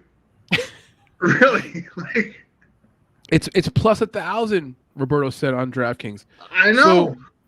So here's the thing. Consider this now. Consider this. He's got 12 submission wins or so. That's his only path of victory. Late replacement, UFC debut. Tons of different cards are stacked against him. I get all that. But this jerk off dude, he hasn't fought in a year or so, has had issues with weight, missed weight again for this fight. I had questions about his commitment and heart for the fight game already. He misses weight too. Yeah, man. I don't know. Just saying. You know what's kind of sad? Yeah, Is that the UFC website doesn't even have stats for his like leg reach, weight, and record. Like that's how. Nothing. Like they don't even bother. Like, oh, motherfucker just joined. Let's put him on his web. Like, let's somehow put him on his website. And really, like, come on now. You gotta be kidding me. Thank you, Ice Viking. Thank you, sir. Appreciate the kind words, Ice Viking. Not just short notice, but double short notice. Elvis doesn't have a chance in hell. I mean, this is a knockout home run for Zabura. Like, I don't know how anybody can see this any other way. Well, let my voice of reason tell you that when Brenner wins by submission, you'll say, I knew a guy. Okay. I will. If we got t-shirt bets on this one, I will. How about this? How about this? Time out. Let me paint you a scenario. If they fought 5 times, I would say that at least one of the 5 times Brenner submits him. That's no way in hell. No way. Yeah, dude.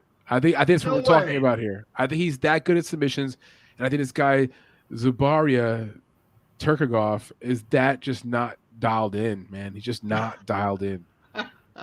He is on the lower tier of Dagestani fighters, but I think he's going to walk all over this Alves. Thank you. Elvis. I love it. Elves. What's his name? Elves. You guys want to move on? No. Yeah, let's go. Do it. Ranj, you want to weigh in here? Oh, Blake Builder. Yeah, Shane Young is I fade Shane Young. He's mediocre. He's less than mediocre, I think. Yeah, captain average. I know Blake Builder's making his UFC debut, but this dude, I think he's a little bit better everywhere, and he's plus money. He's undefeated, right? 7-0-1, so hasn't lost yet. Shane Young's had some bad losses, I think. Shane Young also hasn't won a fight in 4 years. Right. All right. You know what? That fucking Manny just fucking put it out there. I was gonna say some shit, but I got nothing to say. So after that, like that was a slam dunk. All right, moving on. Loma versus Elise. Who you guys got? Loma. Yeah, me too, Loma. Muay Thai expert. Elise is like a Air Force military girl that I don't know. I liked her fight against McKenna, but aside from that, she hasn't really impressed me. Loma, by the way, she doesn't live far from us, dude. She's in Princeton. She's like, she's in New Jersey. Yep. Yeah, Jersey girl. She owns her gym. It's one of those, her own gym. Mm-hmm. So her discipline is on her, not a coach. You know what I mean? It's kind of weird. Kind of like who's the other Bill Algeo? Can I qualify that? And I could be wrong, Ranj, but I believe that she owns her own gym, but then doesn't train there. She trains at another gym. Oh, really? Yeah. Do you know Bill Algeo? He lives by you, right? Not too far. No, not too far at all. As a matter of fact, I've been to his gym. I tried to go to his gym and interview him one day, but he wasn't there. And I just came and said hello because I was there in the area for a basketball tournament. But whatever. Yeah, not too far. Not too far. Same thing. Owns his own gym. Yeah, but he trains at his own gym, works out there. I believe with Elise Reed.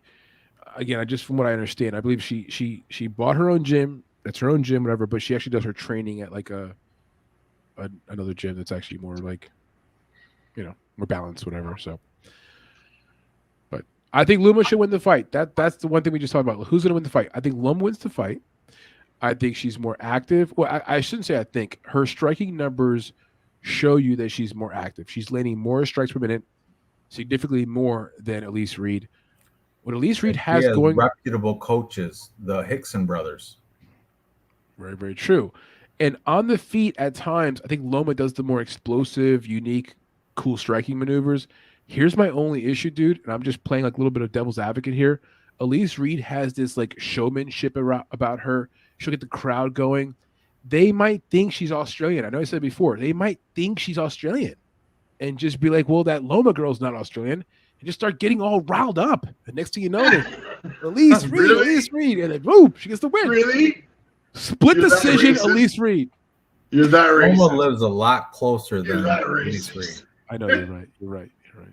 That's terrible of me. Oh, fancy Some eye girl. Australian No people win, don't use like Tiger Australia. No. Muay Thai and stuff. They know about They her. do. I mean, Loma should win the fight, but man, split Okay. decision, it's a possibility. These girls are gonna be close. It's gonna be a close Significant fight. strikes 4.21, Yes. 2.77. That's where it like if from MMA math standpoint, Grappling she should win. 1.83, 0.94. Not so good. Odds minus. There's a win. Okay. Listen, Elisa Reed is a bit of a juggernaut. I feel like I can't get her right, dude. Like I have Loma to win. Elise Reed's gonna win the fight probably, right? Just to fuck me and get my picks off. But Loma should win. She's gonna land more strikes. That's how this should work out. Over 2.5, by the way, guys. Starts round 3, over 2.5. Look at those bets.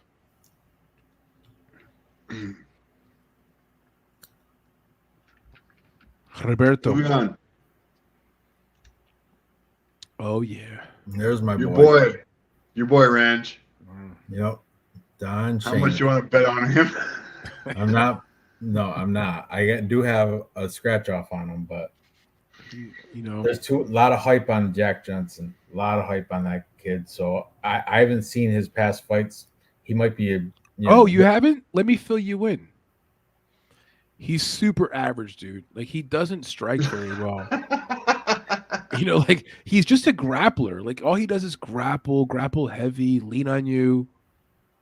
Like if he wasn't fighting, he'd probably be like working at a local like Shell gas station. Like that's who he looks like.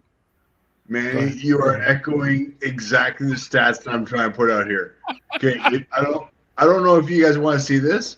You know what Don Shane's job is when he's paying for training? Takedown average 4.14 to 0.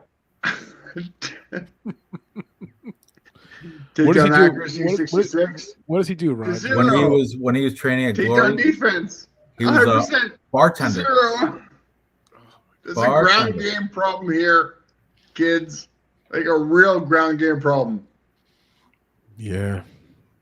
You see, Jack is going to. Well, Jack only does one thing. It's just grappling, hug you, squeeze you. It's super boring. I heard he can't mix it up. I You mean heard striking? Yeah, that's his weakness. Yeah, dude. I heard he's one-dimensional, either wrestling or striking. That's what Dogger Pass podcast said. He can't mix it up. It's one-dimensional fighter.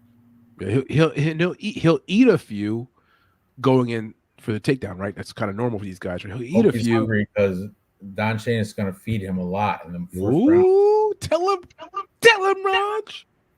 He's gonna come. He's coming out all guns blazing. Ooh, where's your man sitting at right now? Where's Don on the money line? What's his price tag? Plus 285. So you could pay the mortgage payment with that one right there. Just a little banger right there, a little 200 spot, a little 300 spot. Just boom. Oh, I'm not that ballsy. No. Oh, Don's at plus 300, by the way, guys. Ooh. He's at now, Ranj. Well, Ranj, you better. I'll double down, but I'm not putting no 100 yet. I'm just saying. He's at plus 300. I'm gonna put a play on him just because it's like it's a good omen. Raj is giving me better, good energy. Better past fights. That guy, Jack Jenkins, he's fought nobody I've ever heard of. Don Well- Shadis has fought and beat accredited fighters that have already been in the UFC. So Facts. Well said. Well said. I'm trying to pull up my notes here. I should have my notes available on these fights. We're talking about fights, and I'm like, behind we're the just fucking eight talking ball now. here. I love it though. I love the like late night, go through, skim through, breakdown talk. So good. This one, So- I'm taking the dude with the eyebrows. As opposed to no eyebrows. I'm taking the underdog, Prado. Oh, you're taking the doggy. He's Ooh. never yeah, so am I. beat. He's never So seen am I. hell in his life. Jamie Malarkey, I've seen some Wait, time out. weaknesses Let me in make his, sure I in got his this right. game. Okay. Prado, right? You said Prado. Let me have, Francisco Prado, Argentina. Did you look at his background, dude? Because I have a whole thing on him. Hold on. Do you? Let me hear it. Well, I had to make sure it's the right guy, because if it's the same person I'm thinking about, this kind of struck me as like really interesting. So Prado, right, is from Argentina, right? Mhm. This will be his first fight outside of Argentina. This man never fought a single fight, dude, outside of Argentina. And I say that because Argentina is a good mixed martial arts nation, good fighting. You could find his fights online. There's some fights available there on YouTube and stuff like that. But he's never been outside Argentina. And that concerns me a little bit, because he hasn't had a chance to, fight anybody else. So that's a big question mark. That's what I was going to say to you. How long has he been in Australia? A week? It's all right. Well, it's not as bad for him when you think about the whole time zone thing, right? All right, if they're Hey, playing at what 7 in the morning. what's the difference, Dave? 8 hours. Oh, No, it's probably around 8, right? I mean, by the time he fights, it'll probably be like 8:30, 9 o'clock. Okay, whatever. Point being, this kid hasn't lost a fucking fight in ever. And I realize that he hasn't fought outside of Argentina. But you know what? When you are presented with cans, you better fucking crush them. So, his last fight. He finished everybody. Round 1, 117 punches. Before that, round 1, 242 ground and pound. Before that, round 3, Von Fluchoke. Von Fluchoke. I'm pretty Before sure that- I'm pretty sure you might see my name in there. He might have fought me and Ranj in that list of people. Before that, knee and punches round 2. Before that, He armbar fought me round and 1. lost. Before that, TKO round 1. Before that, rear naked choke round 2. Guillotine choke round 1. Submission round 1. Triangle choke round 1. Okay. TKO round 1. Can I stop here? Okay. So what we have here is a very impressive regional record with him fighting like his buddies in the backyard. He's fighting Malarkey, who's an actual real UFC fighter. Now, Oh, no, he's not. okay, that's a different conversation. You're right. Okay, he's not a in UFC the fighter. UFC. He's in the UFC. How about that? Okay, sorry. He fucking happenstance to be in the UFC, but he's not a UFC fighter. Well, let me ask you this one: do you see Francisco knocking down Malarkey or winning on the scorecards? Like, how do you see it playing out? I see him finishing him. KO. Yeah, Malarkey's a little. I'm going to go chinny submission. sometimes. Okay. Submission round 2. Wow. So Easy. I'm Do you going to know give him, you know what? You know what? This is his UFC debut, so he's going to take the first round to feel things out.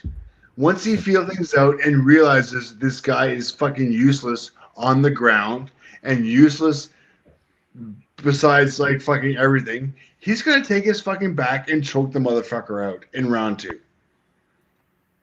Okay. I'm kind of being convinced here. I'm with you. I'm not a big Malarkey guy. I think he's got a little more experience. So hard, Malarkey's going to grow eyebrows. No, he's Taking not. the guy with the I'm saying eyebrows. round 1 finish for Prado. Do you know that the round 1 finish for Prado is on my radar? It's plus 600. I know.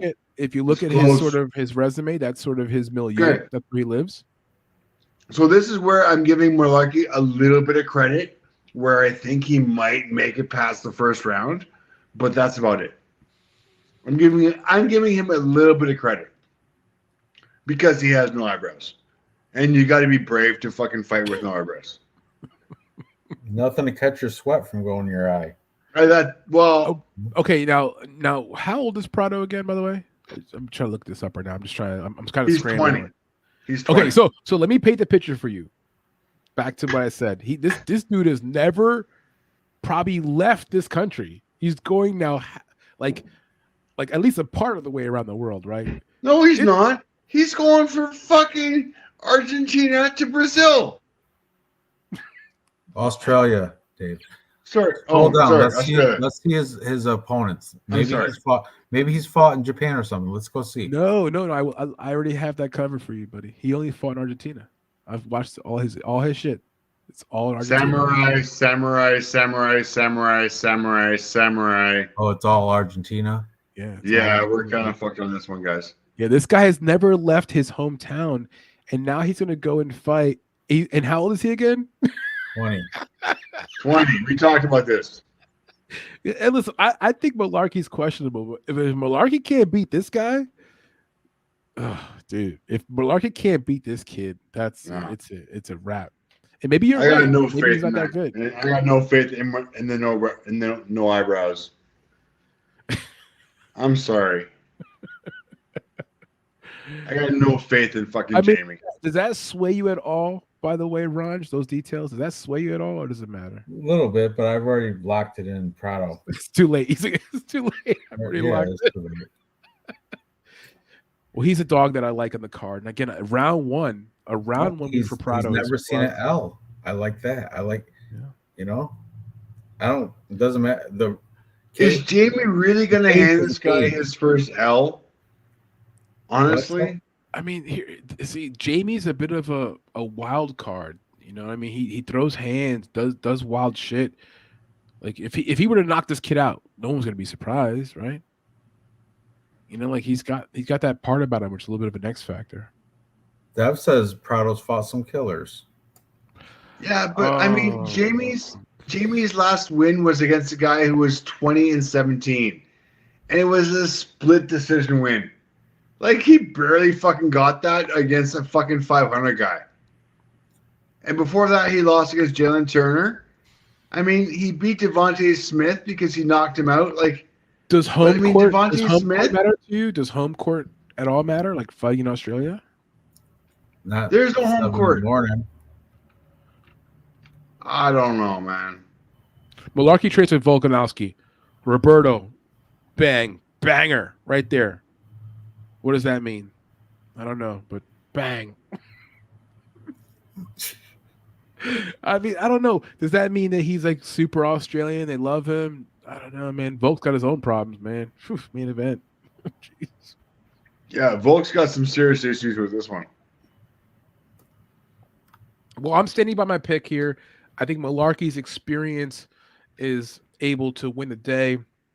I do have a play on round one for Prado at plus 600 just because, shit happens. It's mixed martial arts. But I like Malarkey to win the fight.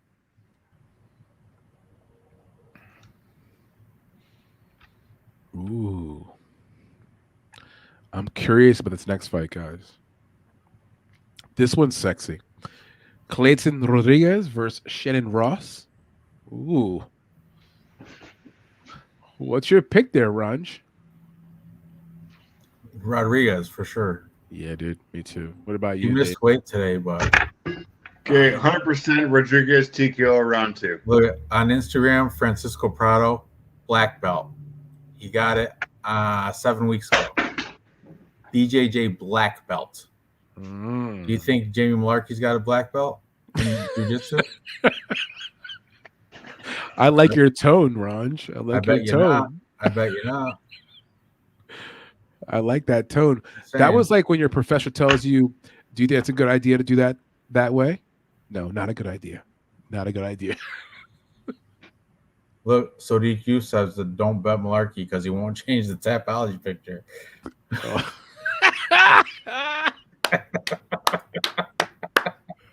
Yo, Sadiq is the best, dude. Sadiq drops the knowledge.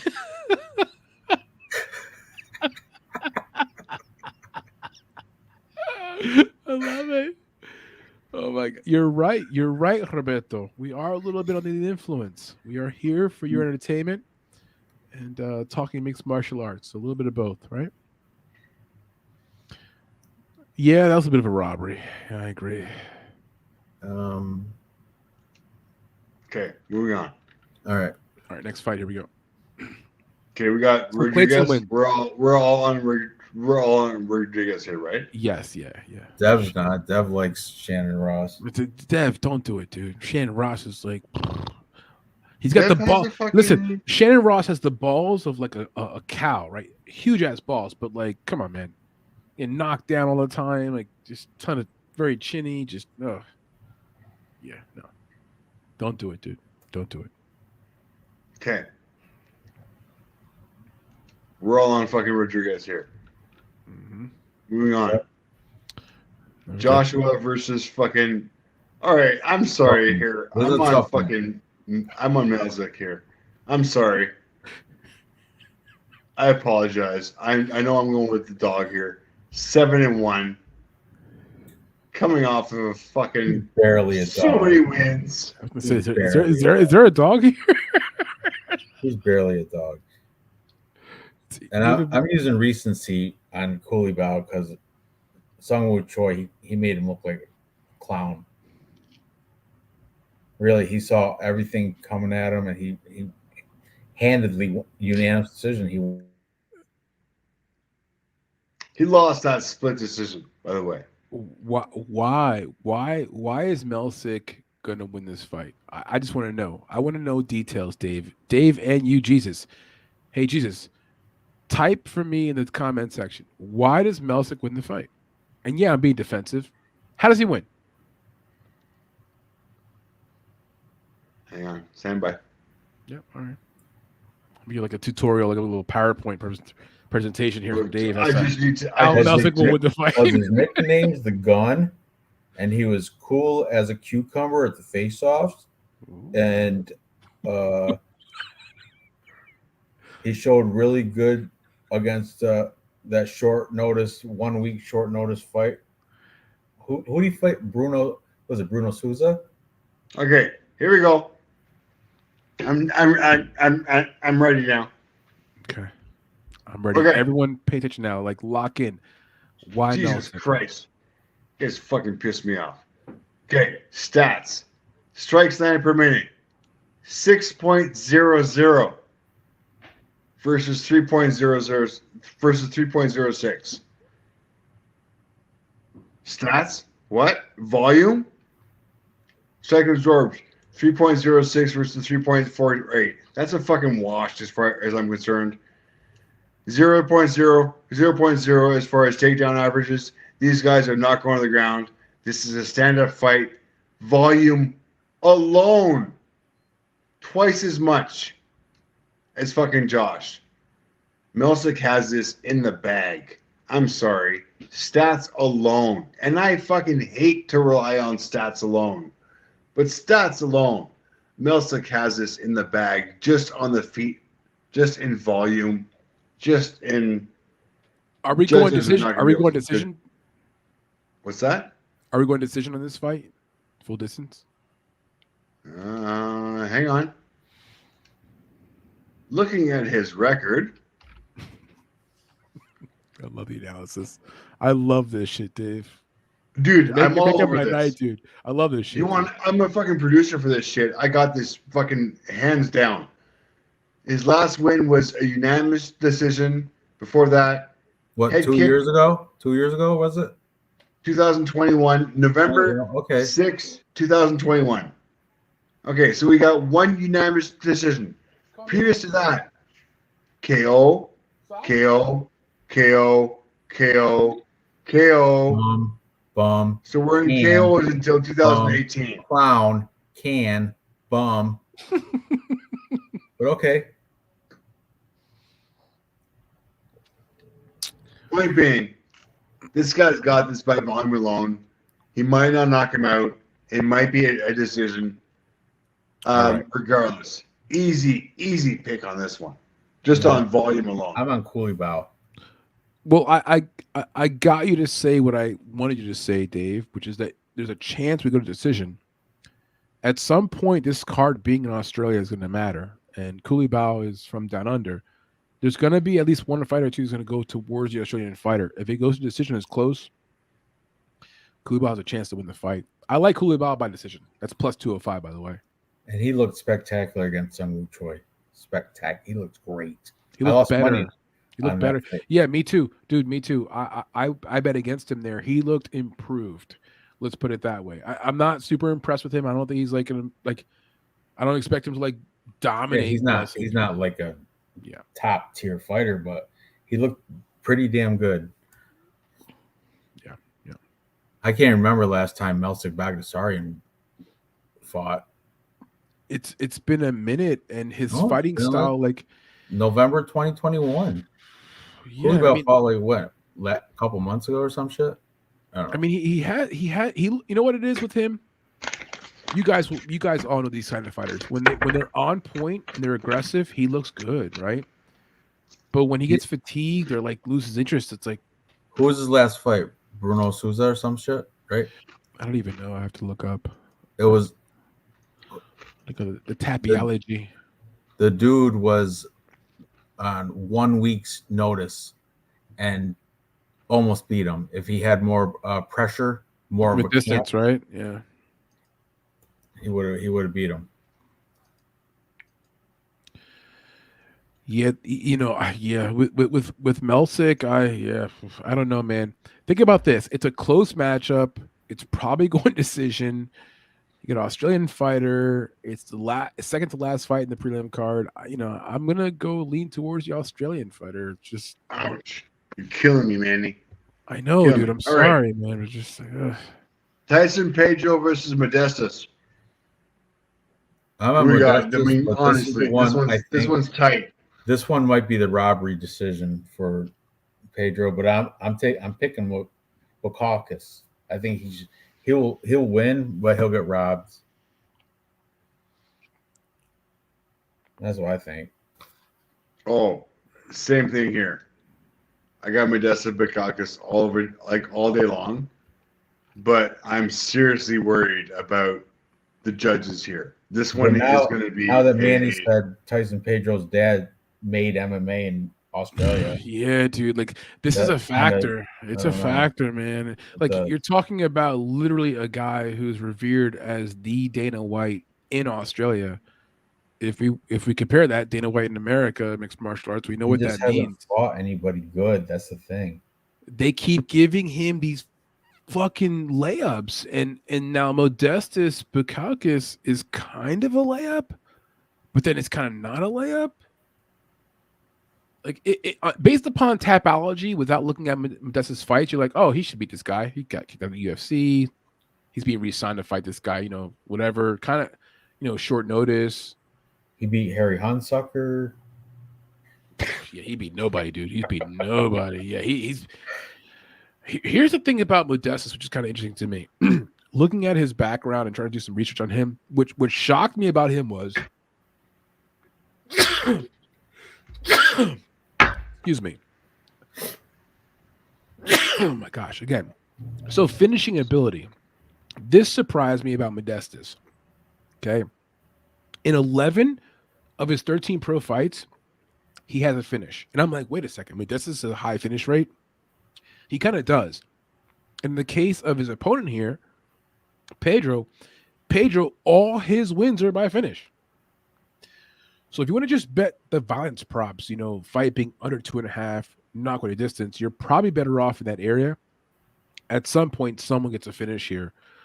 And that surprises me because in my mind, I'm like, Modestas can, outstrike him on the outside, get a win, get a points win. Probably not likely, guys. Someone gets finished here. And I think Modestas actually just outworks Tyson. Tyson gets exhausted. He loses his complete cardio. He gasses out late round 2, round 3. And Modestas just beats him because of cardio. Okay. So, Manny, I'm all over you. But Is there a possibility that because Modestas is taking this on short notice, that, you know what, Tyson Pedro is up and ready for this fight. Modesto's kind of getting shit ready for this fight. Do you see them feeling themselves out because they weren't planning to fight each other? So they're going to feel themselves out for the first round. They might feel themselves out for the second round. They might not go to the ground because they're not really ground guys. And you know what? This might be just a volume thing where after the second round, okay, where they kind of play the volume thing. I got to interject there for just 1 second, Dave. Just 1 second. Pedro never won a fight outside of round one. So that has to be a factor. Even if they take their time, this is bad territory for Pedro. By the way, the total's at 1.5 rounds. Yeah, so it just guaranteed. I mean, if you look minus 115 for over, minus 105 for under. So I bet 265. The bookies heavy on the fight not going the distance, minus 225 for the fight not going the distance. I'm all over there. But I mean, I don't see these guys finishing. Like, who's going to finish who in this one? Based upon the stats, and I'm just talking numbers, you know, we're talking like in the course of both combined records, they've only been a decision twice in their wins. So they don't win by decision. Doesn't happen that way. And I don't think that Modestas has amazing power, so don't get me wrong. But Pedro does not win after round one. His cardio is a problem. I think Bukalka's just going to just simply out cardio his ass. As long as he doesn't get knocked out, he'll be all right. In round one, especially. If you like Pedro, take him round one knockout because he'll be most dangerous. He'll be fresh. His leg kicks will be fresher, you know? I'm with you. I'm on Bukalkas. I think he will last round one. All right, move on. I'm getting tired. It's 12 after 1 a.m. Jimmy Crute, Alonzo Menafield. I'm on the dog again. Menafield. I think his last, he's coming off 2 wins. Crute's coming off 2 losses. So right there, momentum is going on the side of Menafield. His 1 loss in his last 5 was against William Knight, and I think he was robbed. He should have won that fight, I think. Agreed. Judges screwed him because he had control time, but the judges, I guess, William Knight supposedly had stronger, power, more damaging punches. That's up for debate. Who knows? Jimmy Crute, though, back-to-back losses coming off them. I like Menafield plus 150. If he was the favorite, I wouldn't take him, but as an underdog, I got him. I'm taking him. Go ahead. Next. Who? Oh, you, Dave. Manny? Go ahead, Dave, buddy. Oh, you, buddy. All over Menafield here. No, you're Jimmy not, Crute, Dave. love You dearly. picked Jimmy Crute during the first time round. Love it. Like, honestly, the guy hasn't won a fight in over 2 years. Appreciate it. Menafield coming off of 2 wins in the last year. Up and comer. Like, honestly, the momentum's over Menafield all over this. That's where I'm at. You better Menafield. switch your pick on Tapology then. DK You're the best, Dave. I'm on Menafield too. Let's keep it moving. I think Menafield's going to just be a little bit of an upset here. Fight not going the distance. Going to be violence. Good call. Good fucking call. Thank you, sir. What's the bet on that? Plus The 150. fight, it's like minus 400. What? The fight does not go the distance. It's minus 400. Oh, I mean, Menafield. I got minus 180. no, not bad. really? Yeah. I Oh, no, wait a second. I got it at a Wrong bad fight. price, I guess. Hang Yeah. on. Hang on. This fight is not go the distance. Yeah, minus 400 was the range I had it at. Under 2.5 at minus 155. Oh, fuck, you're right. It's probably not going the distance. It's going to be violence. But whatever. You maybe can't bet, but you can parlay it. Whatever. That's kind of scary. Yeah, it is. Oh, wait a Right. second, but they got Jimmy Crute winning this by fucking. I'm okay with Alonzo Minifield plus 220 by TKO, DQ, or submission. I like that. Crute at minus 120 into the distance. If that's what you're saying to me right now, that tipped me off to like, why are the books so confident that Crute's going to win the fight into the distance? No. I've got Crute by TKO, or sorry, by 2K. Sorry, Crute by decision is plus 500. Okay, but Crute into the distance is minus 120. Yes, or minus 105. Sure. Okay, so that to me was like, I was shocked. I'm like, wow, the books feel like that's his most likely path to victory for sure, no question, right? Of course, but it's not going to happen. Books are wrong. Books are wrong. Jump all over Manfield. But they're wrong. Yeah, I think so. I think Menifield's going to bring his athleticism to the table, striking power. The X factor. I like the Minifield within distance plus 220. Yeah. That's a nice number for me. Yes, good call. Okay, moving on. Justin Taffa versus Parker Porter. Parker Porter, another underdog pick. Porter. Yeah, I believe. I'm starting I to think believe he's a better striker. He does know how to wrestle and I grapple can't like believe we're submission. fucking betting on Porter. All of us. We're I mean, fucking ridiculous. well, we may not be fucking- betting on him, We but all have CTE. we're choosing him. Maybe betting on him. I'm betting on him. I'm not betting on him. I'm not going to I'm do not it. betting. His only path to victory is the power punch. First round power punch. That's it. Not betting on it. Yeah, Taffa's at home, so he gets this fight Not because bad. he's at home. The Too UFC much. gives him an easy opponent to give him a chance, but he still probably won't win. So, Parker Porter's underrated. He's a lot better than people assume. huh? He's got a crappy name, but What? he's underrated. He's good. He's a good striker, decent grappler. He can. I love you, Ranj, but what? I told you earlier. Hot fact is he's got the most significant strikes of a heavyweight record. Most significant strikes landed. What? Look it What? up. Okay, time out. What is he underrated as opposed to what he should be? Like where should he be at that he would be underrated right now? His BJJ is underrated. Honestly, he has a Okay. decent ground game. He really does. It's kind of scary. Okay. He's got heavy top pressure. Once he's on top of you, you're not getting him off. You're fucked. You're fucked. He He's lost got to Gelton Almeida. he's got who's striking. beast. All right. Aside from that, who else? There was another loss in his top 5, but it was somebody else that was decent. Then he had a string of 3 wins. Parker Porter within distance. Where we at here? Justin Taffa, yeah. Okay, let's move on. Move on. Yeah. No. Parker Porter within distance. I mean, plus listen, 240. Justin Taffa round 1 knockout is plus 325. That's Plus how he one. went. I got plus 160. For Taffa, If you're going- first round knockout? If you're going like round 1, plus Yeah. 350. Yeah. I think that's Taffa's only real spot where he excels the most here, because once we get a little bit later, his gas tech is awful. Oh, I know. It Terrible. goes down real quick after round 1. It's bad. So it's round 1 or bust for Taffa. Yeah. Regardless, not betting this fight. I'm kind of rooting for Parker Porter that he doesn't get knocked out, but it might happen. Kind of a coin flip on here.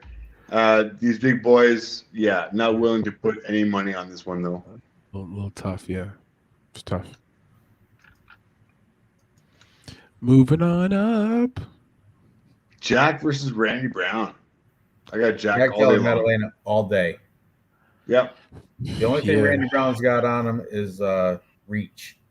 Aside from that, if you do the 5 cardio, striking, grappling, I mean, he's Well- also black. He's also black, dude. So give him that. yeah, Jack Della, though, he's got that flat nose, so I mean that with all due respect. Like he's got the athlete. I mean, in all seriousness, Randy Brown is a freak of nature. Like he's so athletic and long.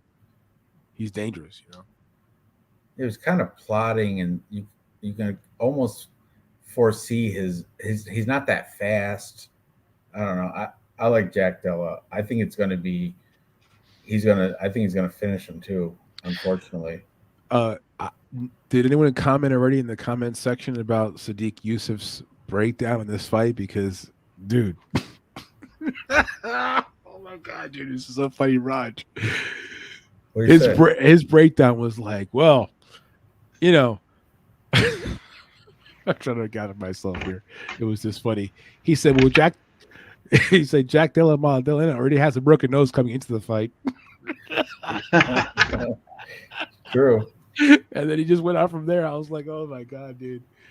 Yeah, his nose is so crooked, man. Like full on.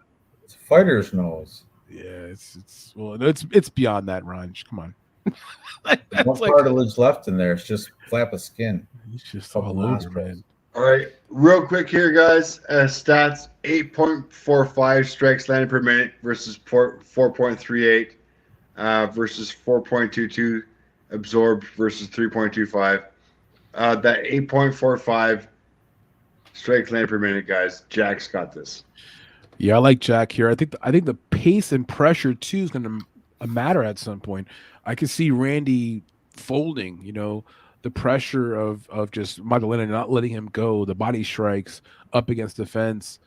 You know, Jack Dilla is like he's got a different gear, man. Different character. You know, he's just very aggressive. Okay, Absolutely. Next. Ranj, you got anything else? No. Now Yair, the Mexican, is gonna. I'm gonna flop on this one. I'm going back to your Ranj. I'm sorry. No t-shirt bet here. No, I got a t-shirt. I'm sorry. bet, I watched the fucking wins, right the fucking in the face-offs. chat. I gotta flip. I'm flipping. Yeah, I think Ryer is gonna piece him up.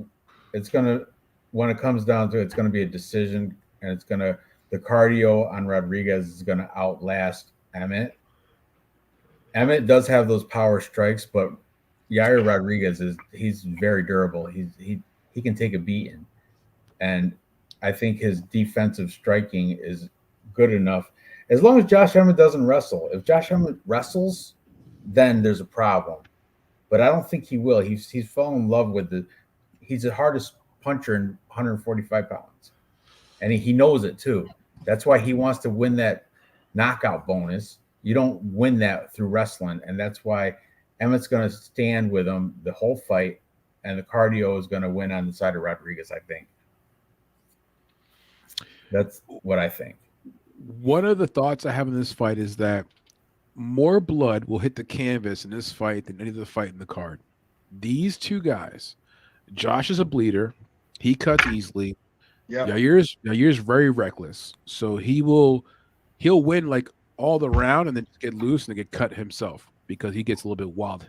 And that's sort of his style. I think Yair wins the fight. I like his aggressiveness. He's kind of a bit of a showman. But the problem again is like if we get into a close fight and it goes a long time, like like it just gets a little bit ugly. I think Yair wins the fight. Round number 4, a stoppage because of Josh Emmett having too bad of a cut. Round 4, Yair Rodriguez wins the fight, TKO. That's my prediction. That could happen. I think it's going to go all 5 rounds and we get decision unanimous. For Yair? Yeah, I don't see Josh fucking finishing, but I see Josh getting fucking cut and bled and beaten up on the ground. It's going to take a few rounds to get to the ground. Probably round 3 before Yair decides to take him down. But yeah, Yair just by volume. Sorry, Josh, man, you just don't have you're close. You're there. You've got the physical attributes. You've made it as far as you can come, but Yair just has too many tools in the toolbox to be able to beat you. Yeah, I agree. And also, Josh Emmett kind of got here through some very fortunate circumstances, right? Like Exactly. few wins that kind of went his way, and it's not that he didn't earn them, but like he's up against a guy who's thirsty. His last fight against Ortega didn't get a chance to fight because it was whatever, and Year's a bit of a wild man. Like my thought process was he would either win the fight by attacking Emmett and finishing Emmett at some point, or he might finish himself. He's just too fucking wild himself. He might finish himself. So either he finishes Emmett or he actually destroys himself trying. So that was sort of Year's ranked number 2nd. Josh is ranked number 5th, exactly for a reason. Josh, you're the workhorse, but you're not that elite above level that Year is, and that's what it is. Yeah, agreed. And for the belt, Islam versus the skinny going up a weight class, Alexander. Yeah, we already spoke about this. Hands down, Islam. Yeah, I think Islam has this fight every which way, shape, or form, and ultimately, if Alexander were to win, if the if is always there, I mean, geez, I couldn't argue that he would be one of the greatest of all time. Like, no matter what happens after this, if he wins this fight, he goes into complete GOAT category, and you can't argue it. There's no way, no way, dude.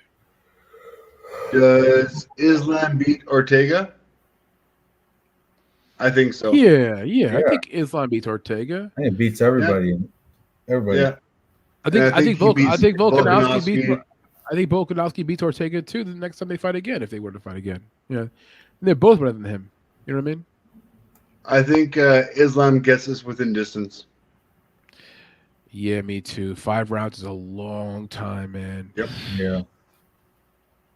Both the co-main event and main event, I don't see them going the full distance because of that. Now, I understand why the co-main event people would be leaning more towards distance because it's smaller fighters. I get it, but I think these last two fights they don't see the full scorecards. Something happens. All right, guys, I'm whipped. So thanks for coming Love on. our stream, guys. Thank you very much, Manny, Ranj. For sticking Have a good night, gents. with us, and good luck tomorrow, guys. 6 o'clock Eastern time, 7 o'clock Australian time, Yes, and 3 o'clock Pacific, Dave's time. All right, Everybody, guys. PM sometime. have a good night, and we'll do this again next week, maybe. Love you, Dave. All Go right. Chiefs. Go Night, Chiefs. homies. All right, Good night, guys. Peace.